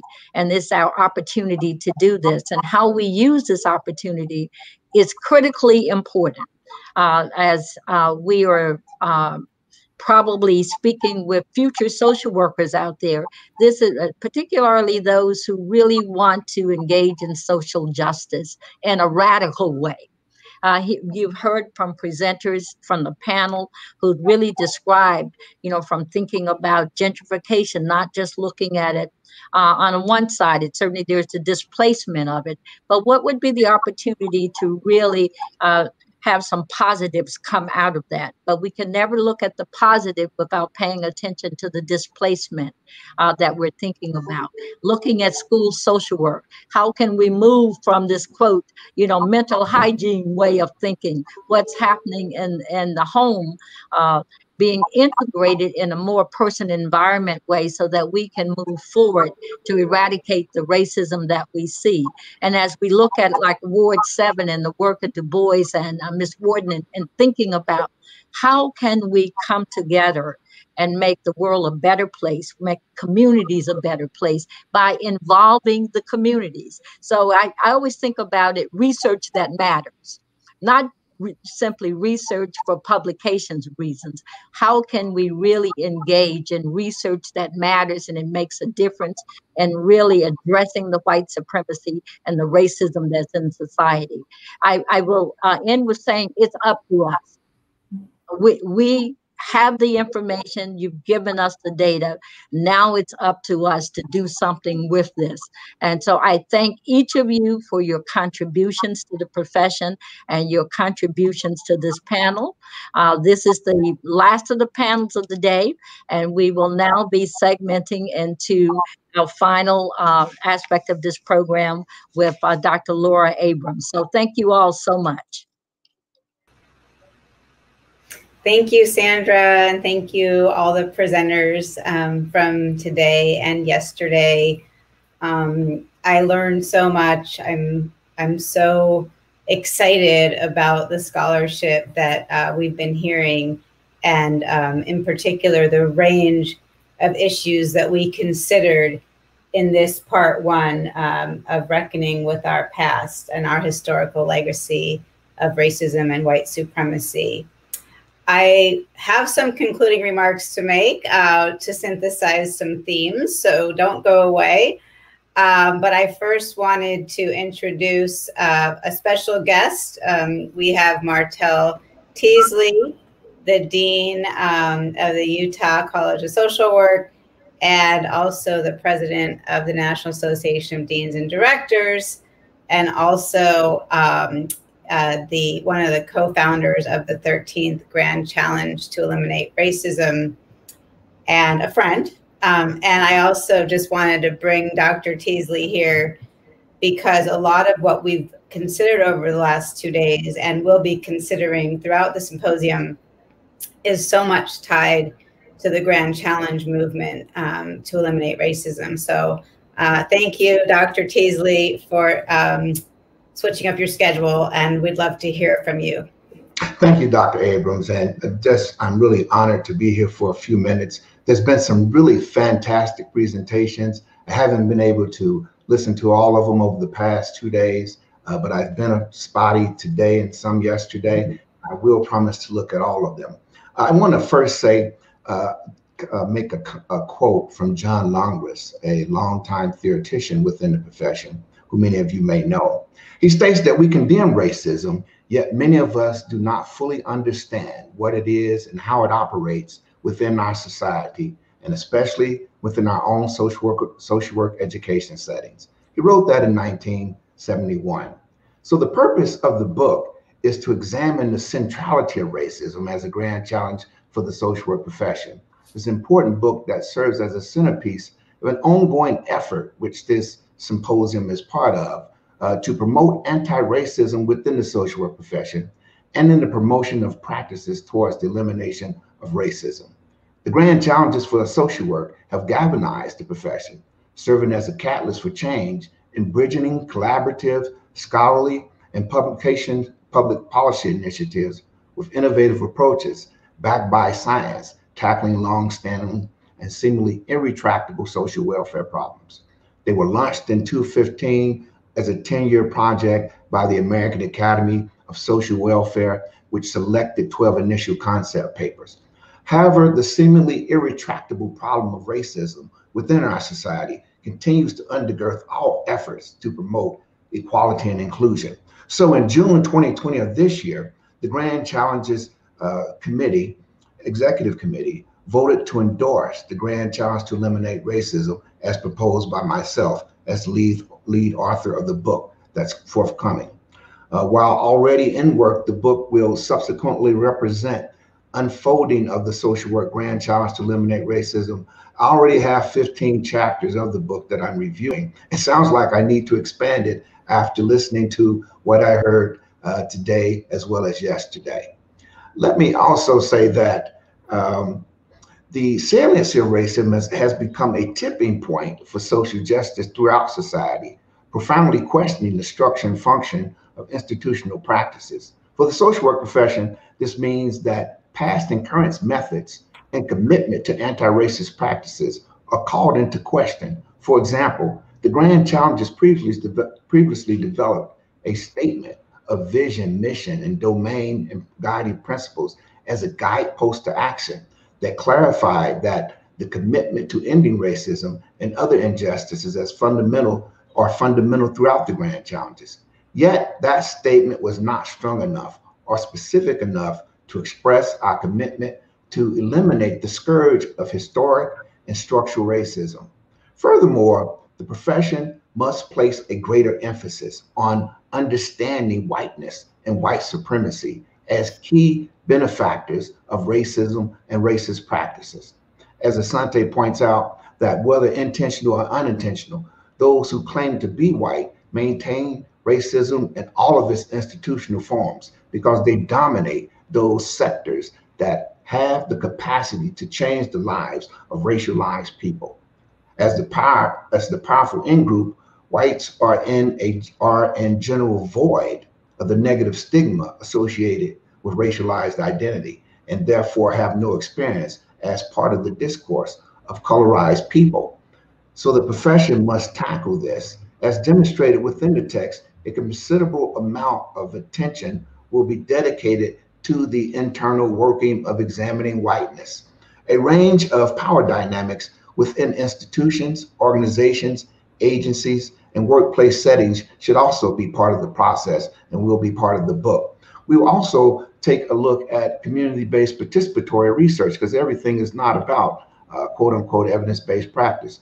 That is looking downstream at ways of engaging in interventions that will help us upstream.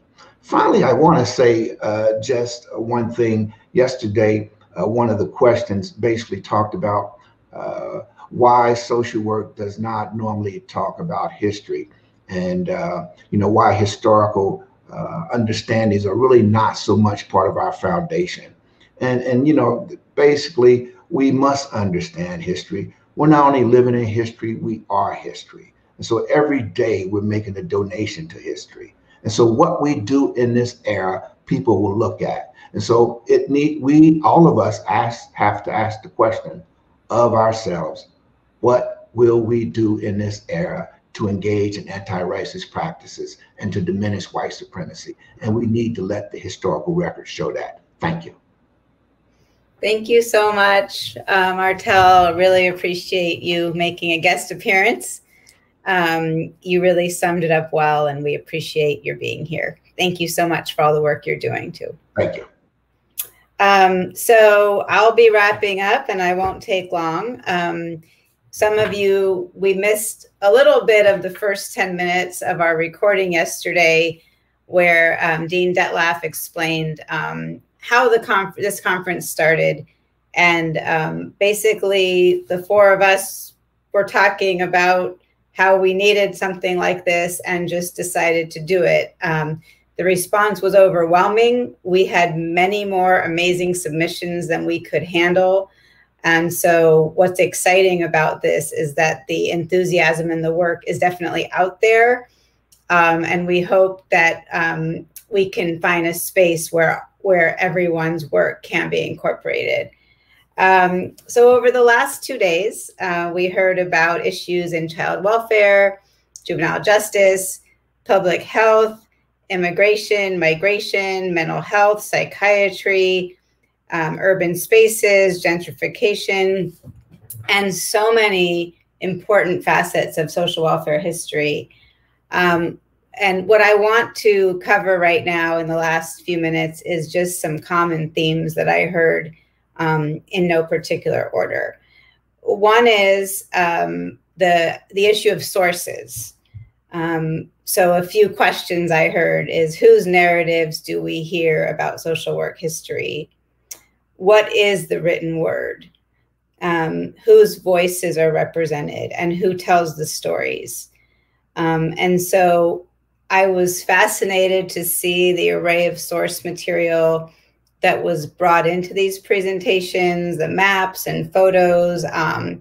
Yesterday, the history of the island off of Maine. All of those pieces are key to really uncovering our history.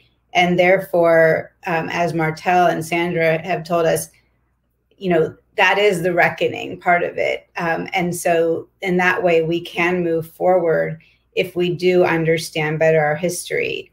And so the sources is a key theme that I heard. Another was methodologies. So what we heard in the last 2 days was different from a traditional social work research conference. Our methodologies here were critical, they were narrative, they were feminist, they were based in critical race theory, case studies, and primary source material that we don't often see. And so I hope that based on this conference and the work that we know we need to do, social work can kind of uplift those methodologies as being important in terms of breaking barriers in knowledge and in producing new knowledge. The third theme that really cuts across all the presentations was mechanisms of race making. And so I just wanted to list a few that I heard. One is, and the first one is power. Who has the power to define? Who has the power to create racial categories and enforce practices of inclusion and exclusion? Who has the power to enforce rights of citizenship? I heard about social reproduction of power. And then, of course, connected with power is the discursive representations of who belongs and who doesn't belong, who's included in services and who's excluded and why. And so I believe across all four panels, we heard new and very critical information about these mechanisms and themes and methodologies that we can bring into our next wave of scholarship around social work history and race. The last is that I'm going to come back to reckoning, and that was the theme of this of part one. So what did we do? First, what I heard from the presenters is that we need to do more naming of BIPOC folks and others who have contributed to social work history, the who and the how. We need to contest the knowledge that we commonly rely on. And yes, we do need to rewrite the texts. So I'm hoping some of the authors that showed up the last 2 days will want to help or want to take the lead on rewriting the texts. because we need to do so. I also heard that now is the time, to elevate the counter narratives and to rethink what is at stake in social work is a lot, as Sandra says, our humanity. And so we're now being called to account with racial justice in new ways at this time. And I hope that this conference can serve as not only a launching point, but a point of connection between folks and a way to show that academic social work believes in the importance of this work. I want to let you know in part 2, in January, we will be talking about the resistance narrative. So the history of those who fought racism from within the profession. And I know that came up in some of the chat, and that will be the focus of our conference in January. So again, I want to thank all the presenters, all the authors, our volunteers from UCLA, Livier Gutierrez, Dominique Miquel, and Stephanie Katham, who fielded our questions. And then my co-conspirators, Dean Dettlaff, Alan Dettlaff, James Herbert Williams, and Sandra Crew, along with everyone behind the scenes from the University of Houston Graduate College of Social Work. All of our presentations will be available on the YouTube site at University of Houston Graduate College of Social Work. And we hope that people will be able to download them and include them in courses and other lectures. This technology was wonderful. Thank you again to Renee Butler for managing all of us and all of our technological challenges. And we will see you again in January. Thank you so much. Bye-bye.